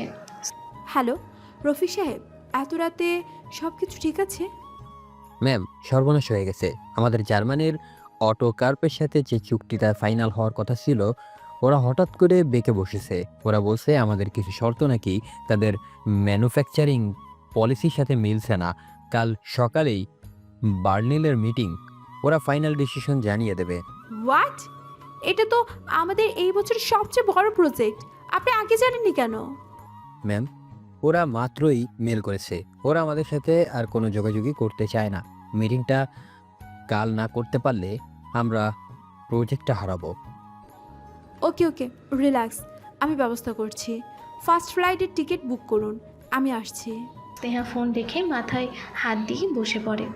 এত অল্প সময় একা জার্মানি যাওয়া, এত বড় একটা ডিল সামলানো প্রায় অসম্ভব। কি করি এখন? সে দ্বিধা নিয়ে তার ঘরের সোফায় শুয়ে থাকা আরিয়ানের দিকে তাকায়। আরিয়ান, আরিয়ান ওঠো। কি হয়েছে ম্যাডাম? সব ঠিক আছে তো? কোনো দুঃস্বপ্ন দেখেন নাই তো? আরিয়ান ঘুমের ঘোরে উঠে বসে, তার চুলগুলো এলোমেলো। আমার সাথে এক্ষুনি এয়ারপোর্টে যেতে হবে, একটা ইমার্জেন্সি বিজনেস ট্রিপে জার্মানি যেতে হবে। আর তুমি আমার পার্সোনাল অ্যাসিস্ট্যান্ট, সো তোমাকেও যেতে হবে। জার্মানি? সেইটা আবার কই? ইন্ডিয়ার পাশে নাকি? ওটা একটা দেশ ইউরোপে। তোমার পাসপোর্ট আছে? একটা তো আছে, দাদু বানায় দিছিল। কইছিল কখন কোনো কাজে লাগে ঠিক নাই। গ্রেট, রেডি হয়ে নাও, আমাদের হাতে একদম সময় নেই। তারা দ্রুত এয়ারপোর্টে এসে লঞ্চে বসে আছে। স্নেহা প্রচণ্ড টেনশনে, সে বারবার কফি খাচ্ছে, আর আরিয়ান তার পাশে বসে একটা ম্যাগাজিন উল্টে পাল্টে দেখছে আর অবাক হয়ে চারপাশের মানুষ দেখছে। তার মধ্যে কোনো টেনশনের লেশমাত্র নেই। তুমি এত রিল্যাক্সড কিভাবে আরিয়ান? তোমার কি কোনো কিছুতেই কিছু যায় আসে না? এখানে আমার কোম্পানির ভবিষ্যৎ ঝুঁকির মুখে, আর তুমি? টেনশন করে কি লাভ আছে ম্যাডাম? যা হওয়ার তো হইবই। তার চাইতে আল্লাহর উপর ভরসা করে মাথা ঠান্ডা করা ভালো। দেখেন আপনার কপালটা কেমন কুচকায়ে গেছে। এমন করলে কিন্তু তাড়াতাড়ি বুইড়া হয়ে যাবেন।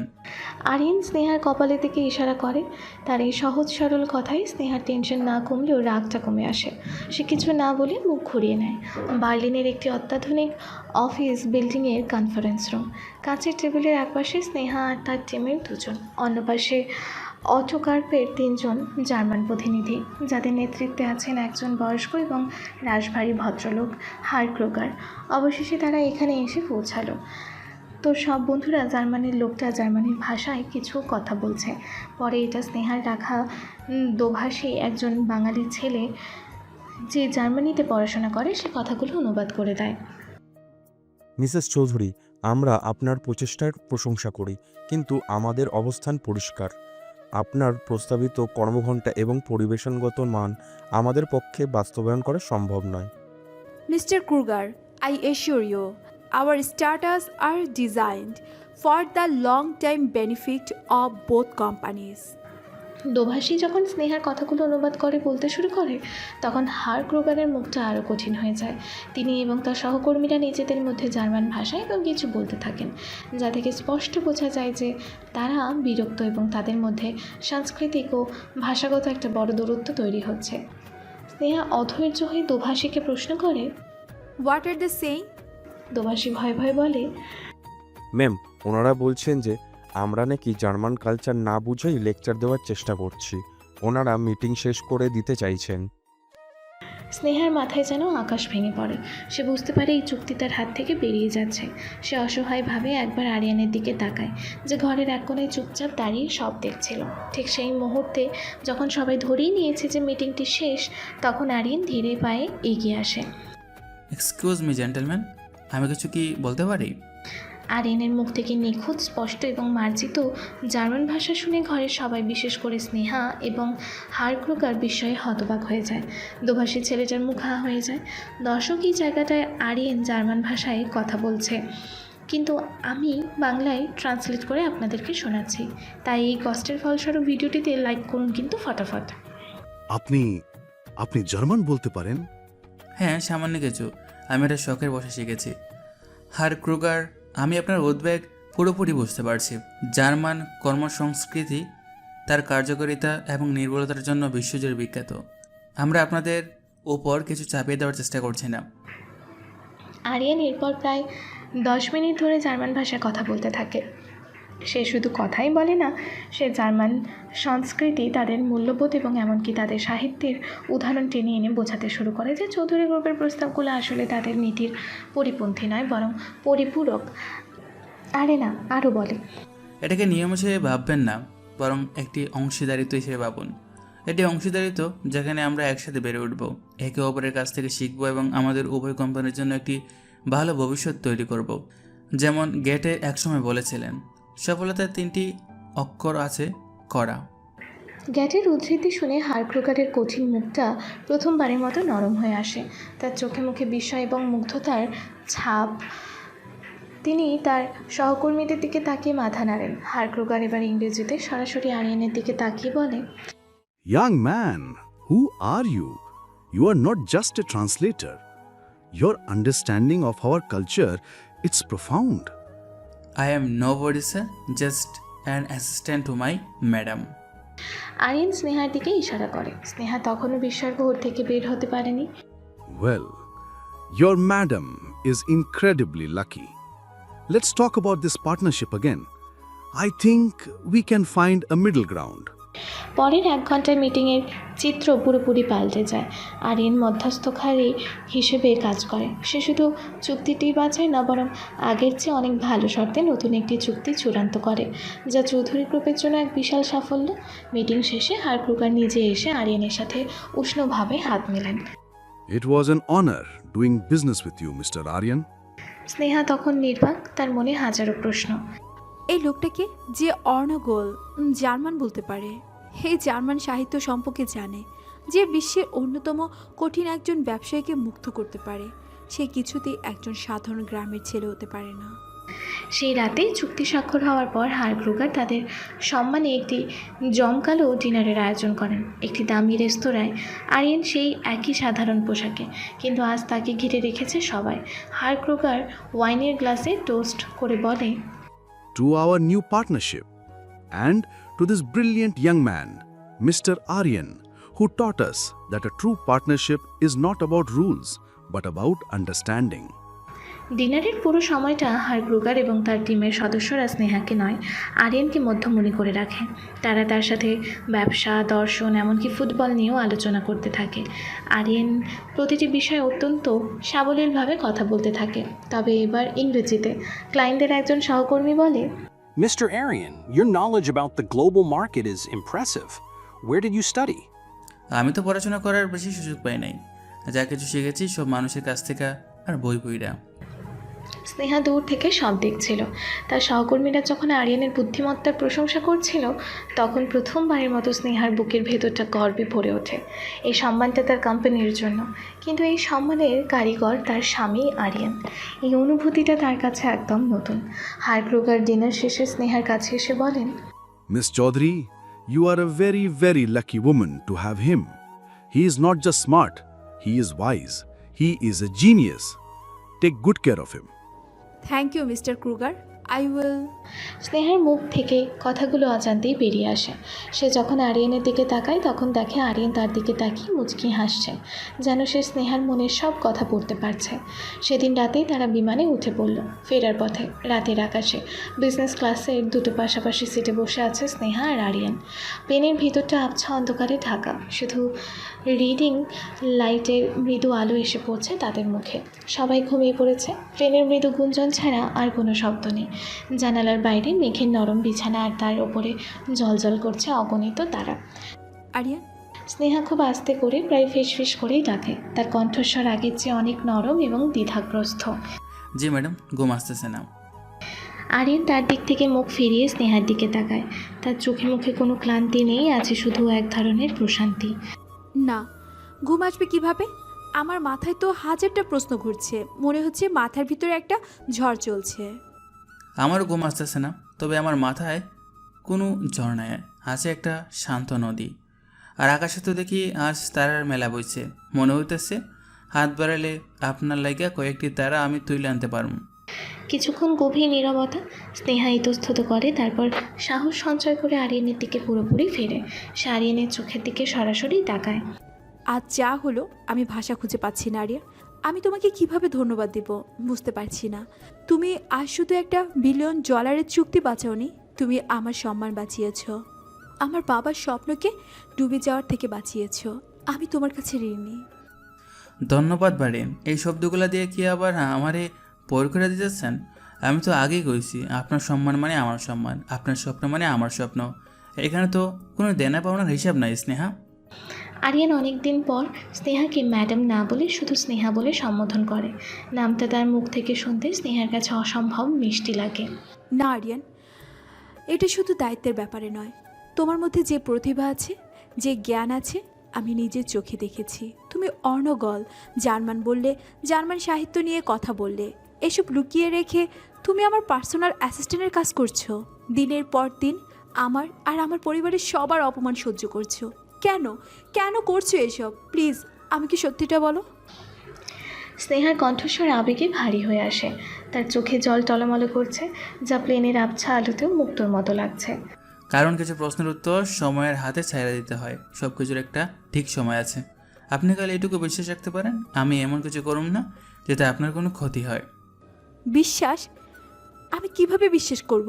তুমি একজন রহস্যের মতো। এক এক সময় তোমার এক একটা রূপ দেখি। কখনো তুমি গ্রামের সহজ সরল একটা ছেলে, কখনো অফিসের নিরহ অ্যাসিস্ট্যান্ট, কখনো রাস্তার ফাইটার, আবার কখনো আন্তর্জাতিক মানের একজন বিজনেস কনসালটেন্ট। কোনটা সত্যি আরিয়ান? কোনটা তোমার আসল পরিচয়? আরিয়ান স্নেহার হাতটা নিজের হাতের মধ্যে তুলে নেয়। তার স্পর্শে একটা ভরসা ছিল, একটা উষ্ণতা ছিল, যা স্নেহার শরীরে বেয়ে সোজা তার হৃদয়ে প্রবেশ করে। সবগুলি সত্যি, আবার একটাও সত্যি না। মানুষ তো পরিস্থিতির দাস, তাই না? যখন যেই পরিস্থিতি আসে, মানুষ তখন সেই পরিস্থিতি সামাল দেওয়ার লাগিয়া নিজের ভিতরে শক্তিটার বাইরে করে আনে। আপনার লগে যখন থাকি তখন আমি আপনার আরিয়ান, যখন আপনার সম্মান নিয়ে টানাটানি পড়ে তখন আমি আপনার ঢাল হয়ে দাঁড়াই। এর বাইরে আমার আর কোনো পরিচয় নেই। তাহলে ওই নীল অর্কিডগুলো, ওই হীরের নেকলেসটা সবই কি? আমি তো আগেই কইছি ম্যাডাম। ওহ সরি স্নেহা, আপনার কোনো গোপন শুভাকাঙ্ক্ষী আছে যে আপনার খুব ভালোবাসে। আরিয়ান এমনভাবে কথাটা বলে, তার চোখের দিকে তাকিয়ে স্নেহার আর বুঝতে বাকি থাকে না যে সে শুভাকাঙ্ক্ষী আর কেউ নয়, তার পাশে বসে আছে। স্নেহার সব প্রতিরোধ, সব অহংকার, সব রাগ যেন এক মুহূর্তে গলে জল হয়ে যায়। সে আরিয়ানের কাঁধে মাথা রেখে শিশুর মতো কাঁদতে শুরু করে। আমি খুব খারাপ ব্যবহার করেছি তোমার সাথে আরিয়ান। তোমাকে অনেক কষ্ট দিয়েছি, অনেক অপমান করেছি।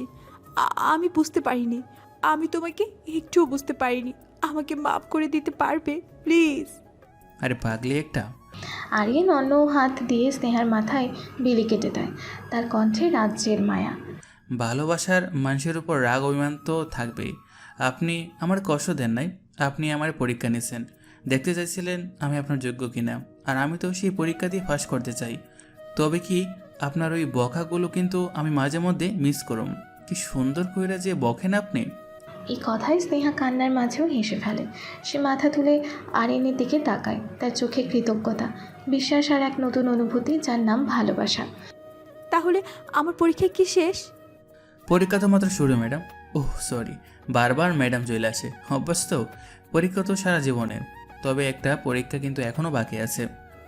কি পরীক্ষা? ওই যে প্রথম দিন যেটা হয় নাই, ওই যে বাসো কি যেন কয়, বাসুরাদের পরীক্ষা। ওইটা তো আমি পুরো ফেল করেছিলাম। আপনি তো আমার 100-তে 0 দেন নাই। আরিয়ানের এই অপ্রত্যাশিত এবং দুষ্টমি ভরা কথায় স্নেহার কান পর্যন্ত লাল হয়ে যায়।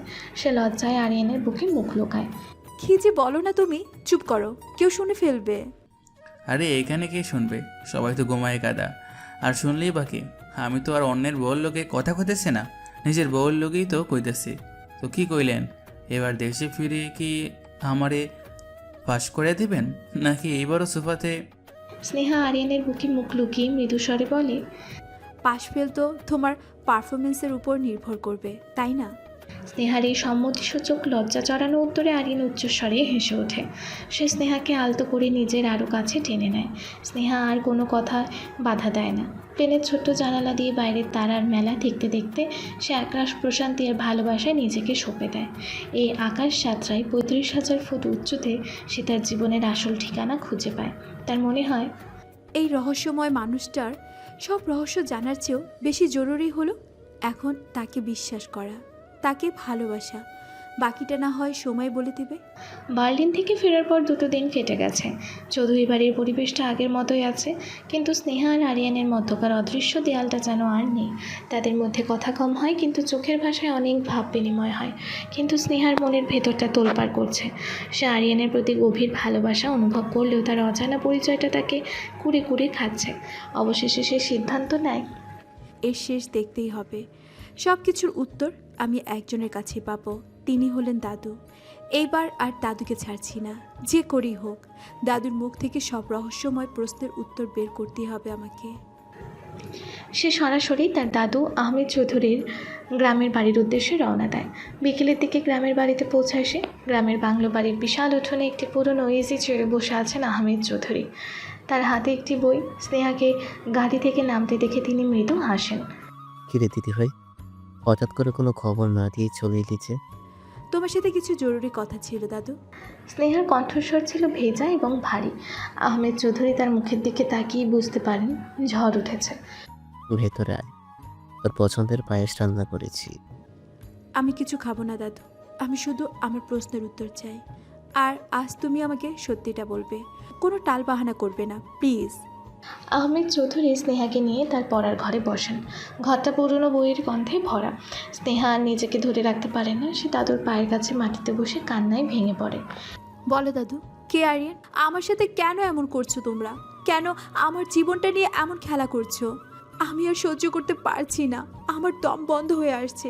প্লিজ দাদু, আমাকে সত্যিটা বলো। আহমেদ চৌধুরী দীর্ঘশ্বাস ফেলেন। তিনি স্নেহাকে তুলে নিজের পাশে বসান। কান্না থামা দিদি ভাই, আমি জানতাম এই দিনটা একদিন আসবে। সব প্রশ্নের উত্তর দেওয়ার সময় হয়তো হয়ে গেছে। তাহলে বলো, বলো আরিয়ানকে কোথা থেকে এনেছো তোমরা তাকে? কেন আমার উপর এই বোঝাটা চাপিয়ে দিয়েছো? বোঝা নয় দিদি ভাই, তোর বাবা ওকে তোর জন্য আশীর্বাদ হিসেবে বেছে নিয়েছিল। আমার বাবা? বাবা তো মারা গেছেন 10 বছর আগে, তাহলে কিভাবে?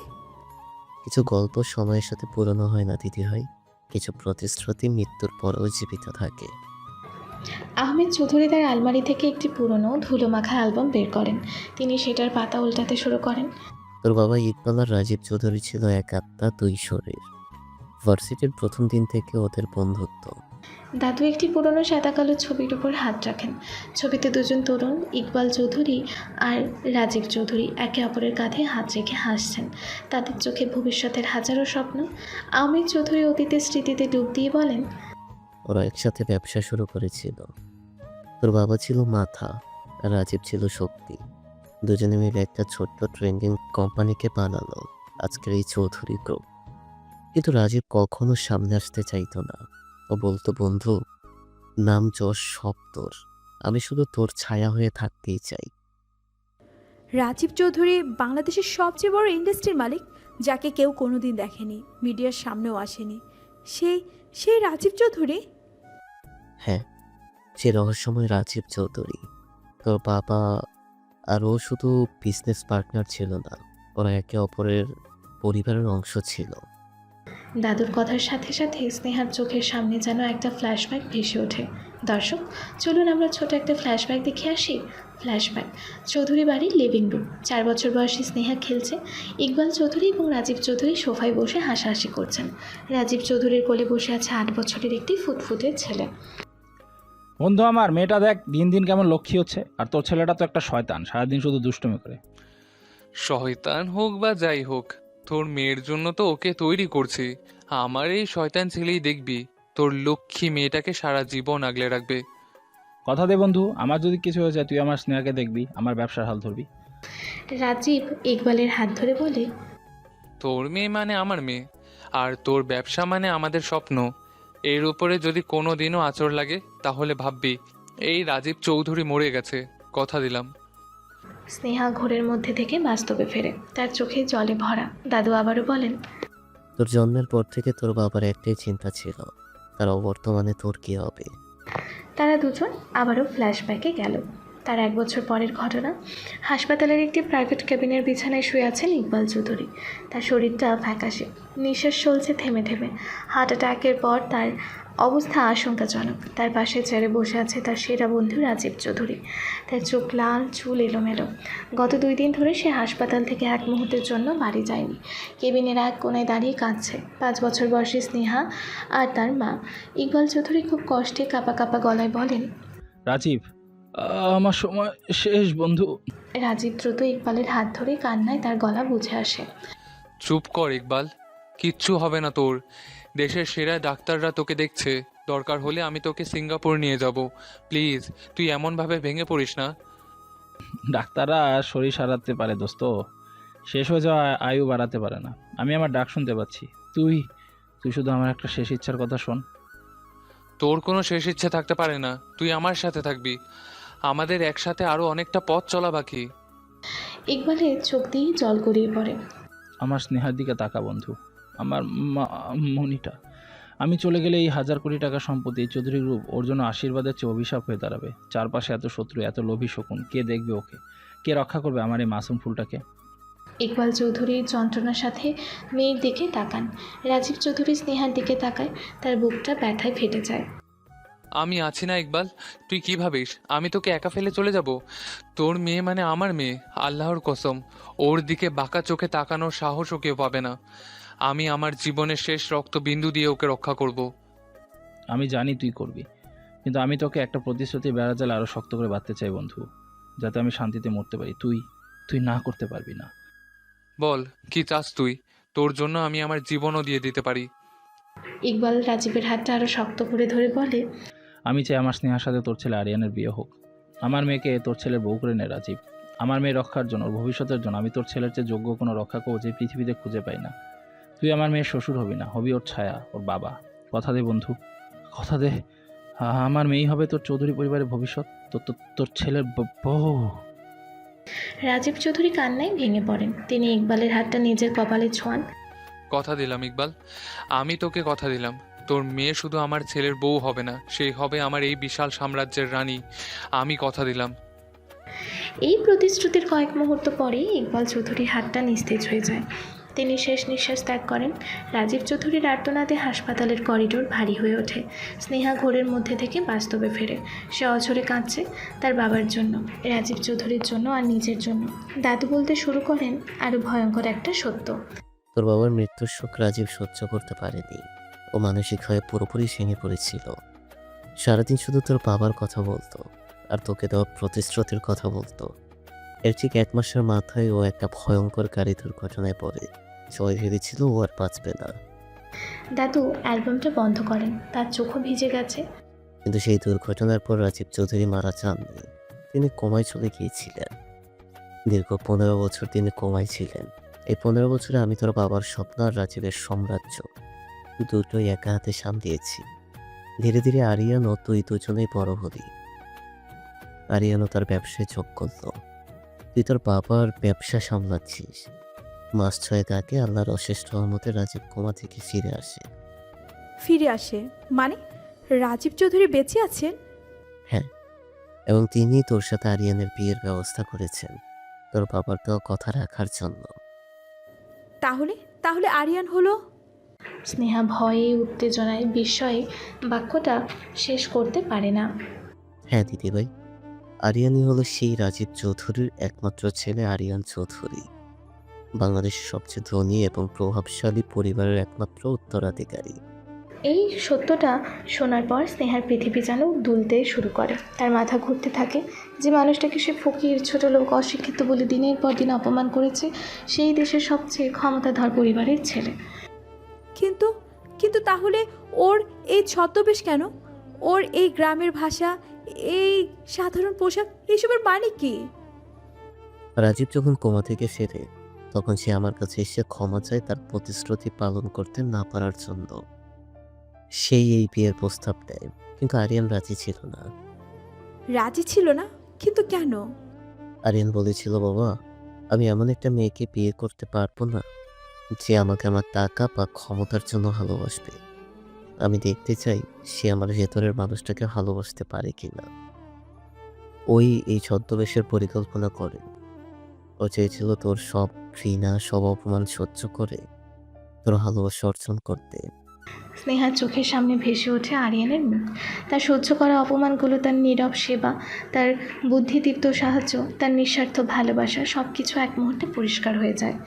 ও তোর ভালোবাসার কাঙাল দিদিভাই। তোর একটুখানি ভালোবাসার জন্য নিজের পরিচয়, নিজের অভিযোগ, তোর সব কিছু বিসর্জন দিয়ে তোর বাড়ির চাকর পর্যন্ত সেজে থাকতে রাজি হয়ে গিয়েছিল। এখন তুই বল, কবি তোর ভালোবাসা পাওয়ার যোগ্য নয়? স্নেহা আর কোনো কথা বলতে পারে না। সে শুধু অঝরে কাঁদতে থাকে।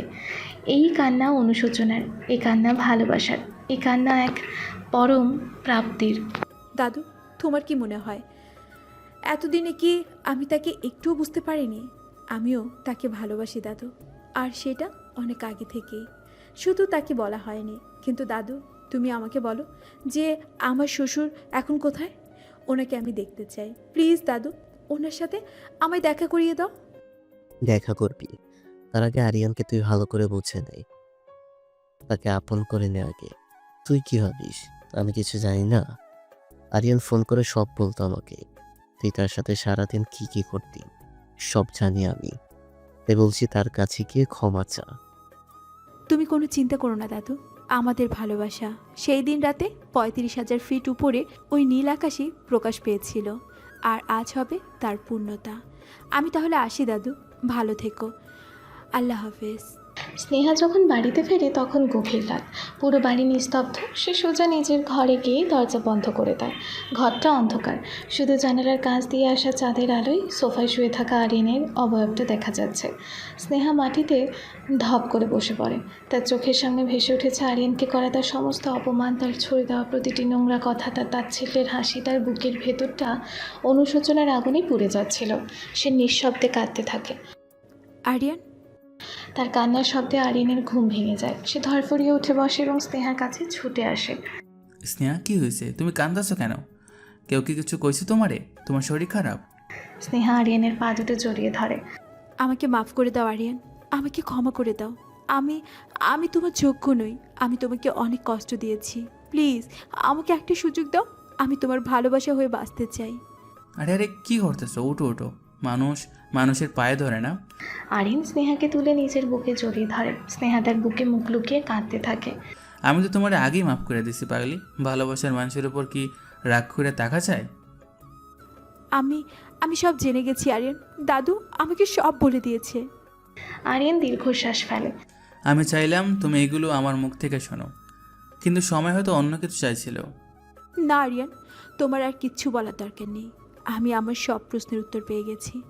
এখন শুধু প্রায়শ্চিত্ত করার পালা। স্নেহা আরিয়ানের বুক থেকে মুখ তোলে। তার চোখে জল, কিন্তু ঠোঁটে হাসি। প্রেনে তুমি কি যেন বলেছিলে? একটা পরীক্ষা নাকি এখনো বাকি আছে? আরিয়ান অবাক হয়ে স্নেহার দিকে তাকায়। স্নেহার চোখে লজ্জা, ভালোবাসা আর এক ধরনের দুষ্টুমি ভরা আমন্ত্রণ। কোন পরীক্ষা? ওই যে বাসরাতের পরীক্ষা বলেছিলে না? তুমি ফেল করেছিলে, আর আমি বলেছিলাম পাস ফেল তোমার পারফরমেন্সের উপর নির্ভর করবে। আরিয়ানের মুখে ফুটে ওঠে এক অবিশ্বাস্য আনন্দ হাসি। সে স্নেহাকে আলতো করে কোলে তুলে নেয়। তাই নাকি? তাহলে তো আজকে আমার ফাইনাল পরীক্ষা। এই পরীক্ষায় তো আমাকে ফার্স্ট ক্লাস ফার্স্ট হতেই হবে। কি হইতে পারবো না? সেটা তো পরীক্ষার পরেই বোঝা যাবে মিস্টার চৌধুরী। স্নেহা আরিয়ানের গলায় আদুরে একটা চুমু খায়। আরিয়ান তাকে নিয়ে এগিয়ে যায় সেই ঘাটটার দিকে, যে ঘাটটি একদিন ফুল দিয়ে সাজানো ছিল, কিন্তু ফুলের ঘ্রাণ কেউ নিতে পারেনি সেই দিন। যে ঘাটটা এতদিন তাদের মিলনের অপেক্ষায় ছিল, ঘরের অন্ধকার আর চাঁদের আলোয়, অনুশোচনার অশ্রু আর ভালোবাসার উত্তাপে তাদের দুজনের অপূর্ণ গল্পটা অবশেষে পূর্ণতা পায়। এই রাতে কোনো রহস্য ছিল না, ছিল না কোনো ছদ্মবেশ, শুধু ছিল দুটো শরীর আর দুটো মনের পবিত্র মিলন। এভাবে কিছুদিন কেটে যাওয়ার পর চৌধুরী গ্রুপের বার্ষিক সাধারণ সভার AGM-এর জন্য বিশাল অডিটোরিয়ামটি কানায় কানায় পূর্ণ। শেয়ার হোল্ডার, বোর্ড সদস্য এবং সাংবাদিকদের উপস্থিতিতে চাপা উত্তেজনা। মঞ্চে বসে আছে স্নেহা, আর তার পাশে তার মা আফরোজা এবং মামা রহিম শেখ এবং অন্যান্য বোর্ড সদস্যরা। স্নেহার মুখটা শান্ত, কিন্তু তার ভেতরে চলছে তুমুল ঝড়। সে জানে আজ তার অগ্নি পরীক্ষা। সভার কাজ শুরু হতেই রহিম শেখ মাইক্রোফোন হাতে তুলে নেয়, তার মুখে এক ধরনের কুটিল হাসি। সম্মানিত শেয়ার হোল্ডারগণ এবং আমার সহকর্মীবৃন্দ, আজ আমরা এখানে চৌধুরী গ্রুপের ভবিষ্যৎ নিয়ে আলোচনা করতে এসেছি। আপনারা সবাই জানেন, আমার বোন জামাই শ্রদ্ধেয় ইকবাল চৌধুরীর মৃত্যুর পর আমার ভাগ্নি স্নেহা চৌধুরী এই কোম্পানির সিওর দায়িত্ব নেয়। আমরা সবাই আশা করেছিলাম সে তার বাবার যোগ্য উত্তরসূরি হবে। রহিম শেখ এক মুহূর্তের জন্য থেমে সবার প্রতিক্রিয়া দেখে নেয়।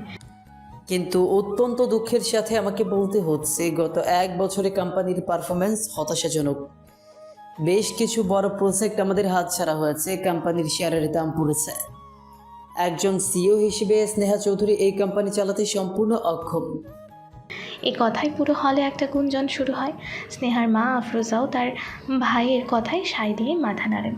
স্নেহা পাথরের মতো স্থির বসে থাকে। রহিম শেখ আবারও বলেন, তাই কোম্পানির বৃহত্তর স্বার্থে আমরা কয়েকজন বোর্ড মেম্বার মিলে সিদ্ধান্ত নিয়েছি যে আমরা স্নেহা চৌধুরীর বিরুদ্ধে অনাস্থা প্রস্তাব আনছি। আমরা চাই সে সিও পদ থেকে পদত্যাগ করুক এবং কোম্পানির দায়িত্ব একজন যোগ্য এবং অভিজ্ঞ মানুষের হাতে তুলে দিক। রহিম শেখ তার পাশে বসা বিশালকে ইশারা করে। বিশাল উঠে দাঁড়িয়ে বলে, আমি রহিম মামার সাথে একমত। স্নেহার ব্যক্তিগত জীবনের সিদ্ধান্তগুলো কোম্পানির ভাবমূর্তিকে ক্ষতিগ্রস্ত করছে। সে এমন একজনকে বিয়ে করেছে যার কোনো সামাজিক পরিচয় নেই, যে কিনা তারই পার্সোনাল অ্যাসিস্ট্যান্ট হিসেবে কাজ করে। এইটা আমাদের কোম্পানির জন্য লজ্জাজনক।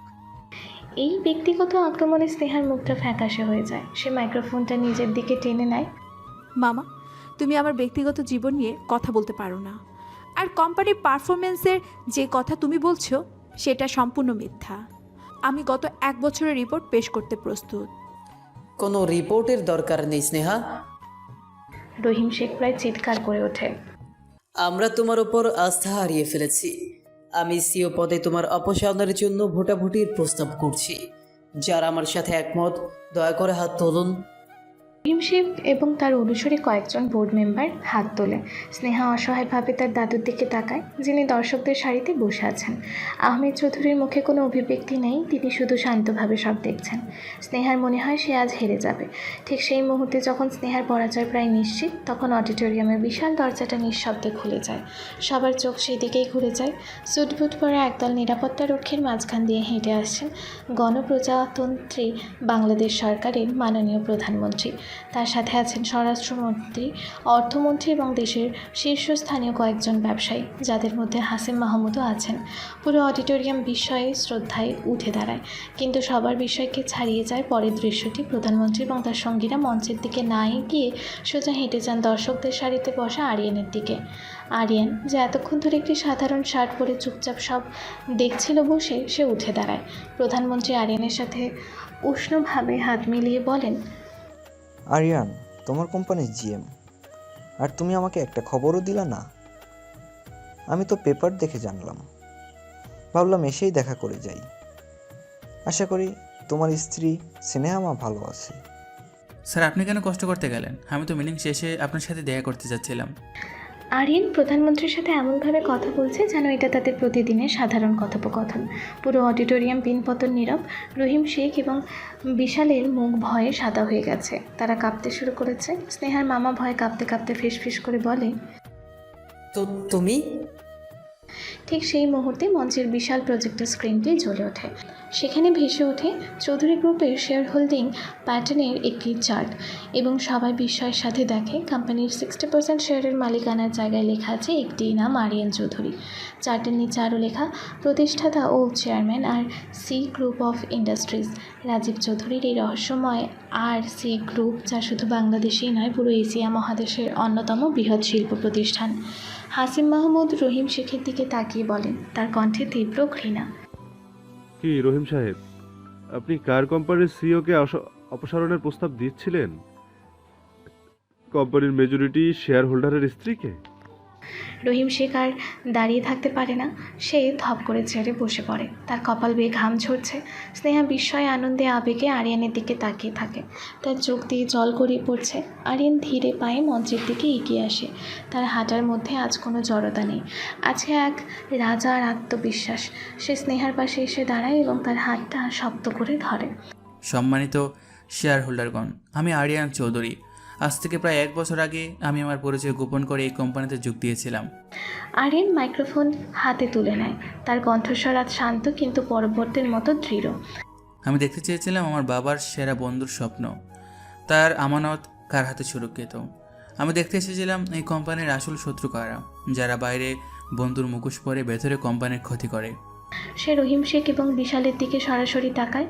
আমার স্ত্রী স্নেহা চৌধুরী গত 1 বছর ধরে একাই ষড়যন্ত্রের বিরুদ্ধে লড়েছে। ওর যোগ্যতা নিয়ে প্রশ্ন তোলার আগে আপনারা নিজেদের যোগ্যতা দেখুন। যে লোকটা কোম্পানির টাকা জালিয়াতি করে বিদেশে পাচার করে, সে কোন যোগ্যতায় এই কোম্পানির বোর্ডে বসে থাকে? আরিয়ান তার একজন নিরাপত্তা কর্মীর দিকে ইশারা করে। সে একটি ফাইল মঞ্চে দিয়ে যায়।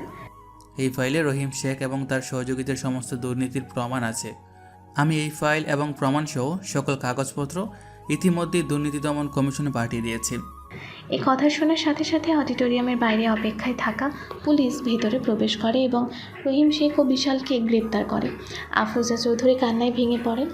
আরিয়ান এবার স্নেহার দিকে ফেরে। সে হাজার হাজার মানুষের সামনে, লাইভ ক্যামেরার সামনে স্নেহার চোখের দিকে তাকিয়ে হাঁটু গেড়ে বসে পড়ে। স্নেহা, আমি সবার সামনে একটা কথা স্বীকার করতে চাই। আমি এই কোম্পানির দায়িত্ব নিতে আসিনি। আমি শুধু একজনের ভালোবাসা পেতে এসেছিলাম। আমি এসেছিলাম আমার স্ত্রীর মন জয় করতে। ও আমাকে দিনের পর দিন অপমান করেছে, ঘৃণা করেছে, কিন্তু আমি ওর চোখে আমার জন্য ভালোবাসা দেখেছি। ও সব রাগের আড়ালে লুকিয়ে থাকা যত্নটা আমি অনুভব করেছি। আরিয়ান স্নেহার হাতে একটি চুমু খায়। আমি তোমাকে ভালোবাসি স্নেহা, শুধু আজ না, আমি তোমাকে সে ছোটোবেলা থেকে ভালোবাসি। এই কোম্পানি তোমার বাবার স্বপ্ন। এটা তুমি চালাবে, আর আমি তো তোমার পার্সোনাল অ্যাসিস্ট্যান্ট হিসাবেই খুব খুশি। আমি তোমার পাশে এভাবেই থাকবো সারা জীবন, তোমার শক্তি হয়ে, তোমার ছায়া হয়ে। পুরো অডিটোরিয়াম করতালিতে ফেটে পড়ে। স্নেহা কান্নারত চোখেই হেসে ফেলে। সে আরিয়ানকে টেনে তুলে নিজের বুকে জড়িয়ে ধরে। হাজার হাজার মানুষের সামনে তাদের এই মিলন যেন এক রূপকথার গল্পের শেষ পৃষ্ঠা। রাতে তাদের নিজেদের ঘরে আরিয়ান যখন ল্যাপটপে কাজ করছিল, তখন স্নেহা তার পাশে এসে বসে। আরিয়ান, আমি তোমার বাবার সাথে দেখা করতে চাই, মানে আমার শ্বশুর আব্বার সাথে। আরিয়ান কাছ থেকে মুখ তুলে স্নেহার দিকে তাকায়। স্নেহার চোখে লজ্জা, ভয় আর এক ধরনের আকুতি।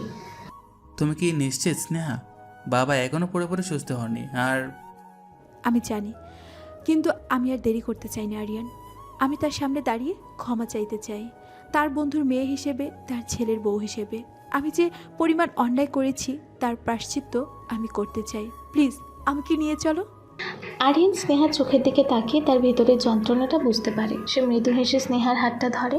ঠিক আছে, কাল সকালেই যাব। পরের দিন সকালে আরিয়ান আর স্নেহা একটি সাধারণ গাড়িতে করে ঢাকার একটি অতি সুরক্ষিত নিরিবিলি এলাকার একটি বাড়ির সামনে এসে নামে। বাড়িটা বাইরে থেকে দেখতে খুব সাধারণ, কিন্তু এর নিরাপত্তা ব্যবস্থা যে কোনো রাষ্ট্রপতির বাসভবনের চেয়ে কম নয়। ভেতরে একটি হুইল চেয়ারে বসে বাগানের দিকে তাকিয়ে আছেন রাজীব চৌধুরী। দীর্ঘ অসুস্থতার ছাপ তার শরীরে স্পষ্ট, কিন্তু তার চোখে সেই আগের মতোই প্রখরতা আর স্নেহ। আরিয়ান আর স্নেহাকে আসতে দেখে তার মুখে এক চিলতে হাসি ফুটে ওঠে। বাবা, স্নেহা এসেছে। স্নেহা কাঁপতে কাঁপতে এগিয়ে যায়। সে রাজীব চৌধুরীর পায়ের কাছে মাটিতে বসে পড়ে, ঠিক যেভাবে তার দাদুর কাছে বসেছিল। তার চোখ দিয়ে অঝরে জল পড়ছে। আপু, আমাকে মাফ করে দিন। আমি আপনার ছেলের সাথে অন্যায় করেছি। আমি ওকে অনেক কষ্ট দিয়েছি। আব্বু ডাক্তার শুনে রাজীব চৌধুরীর চোখ ভিজে ওঠে। তিনি হাত বাড়িয়ে স্নেহার মাথায় রাখেন। ওঠো মা, আমার ছেলের বউয়ের জায়গা মাটিতে নয়, আমার বুকে। স্নেহা উঠে দাঁড়ালে রাজীব চৌধুরী তাকে বুকে জড়িয়ে ধরেন। স্নেহা একজন বাবার স্নেহের স্পর্শ পেয়ে কান্নায় ভেঙে পড়ে, যেটা অনেক বছর আগেই হারিয়ে ফেলেছিল। সীমা, কাঁদে না। তুমি কোনো অন্যায় করনি। যা করেছো আমার এই পাগল ছেলেটার জন্যই করেছো। ওই তো চেয়েছিল তুমি ওকে ওর পরিচয়ের জন্য নয়, ওর ভেতরের মানুষটার জন্য ভালোবাসো। তুমি তো ওর সেই কঠিন পরীক্ষায় পাশ করে গেছো মা। কিন্তু আমি ওকে অনেক অপমান করেছি, অনেক।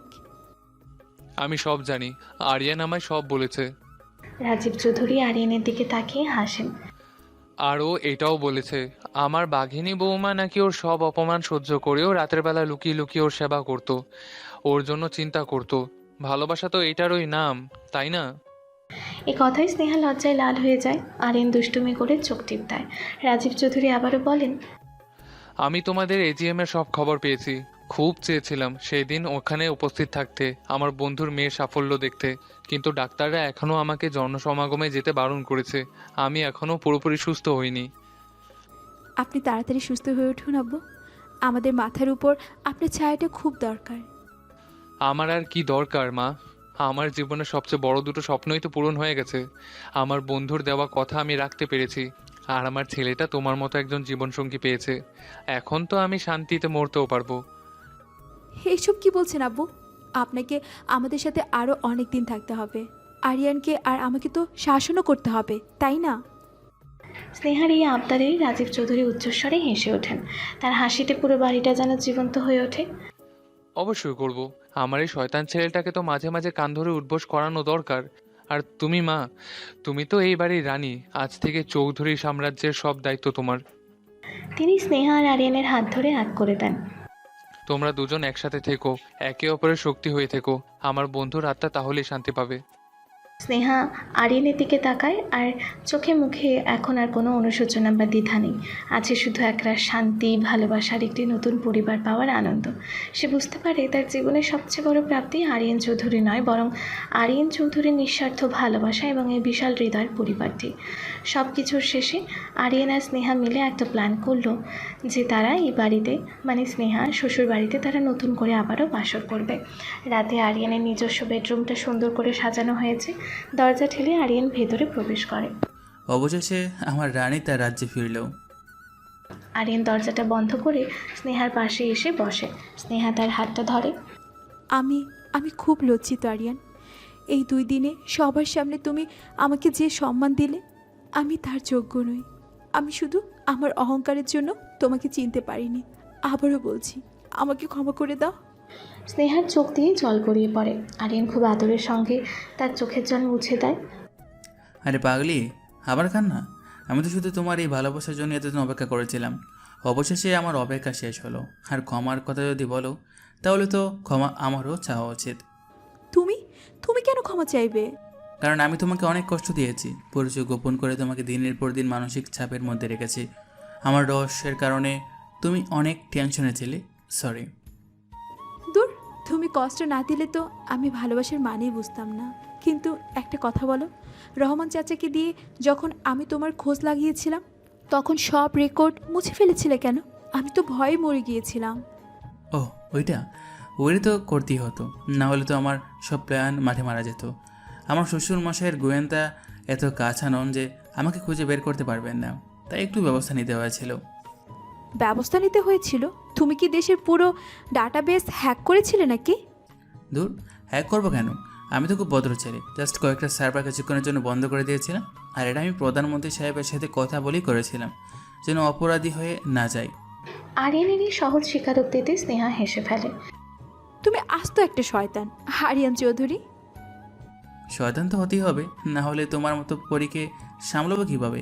তবে একটা কথা কিন্তু এখনও বাকি আছে। আরিয়ানের চোখে দুষ্টুমি। সে স্নেহার আরও কাছে আসে সরে। কি কথা?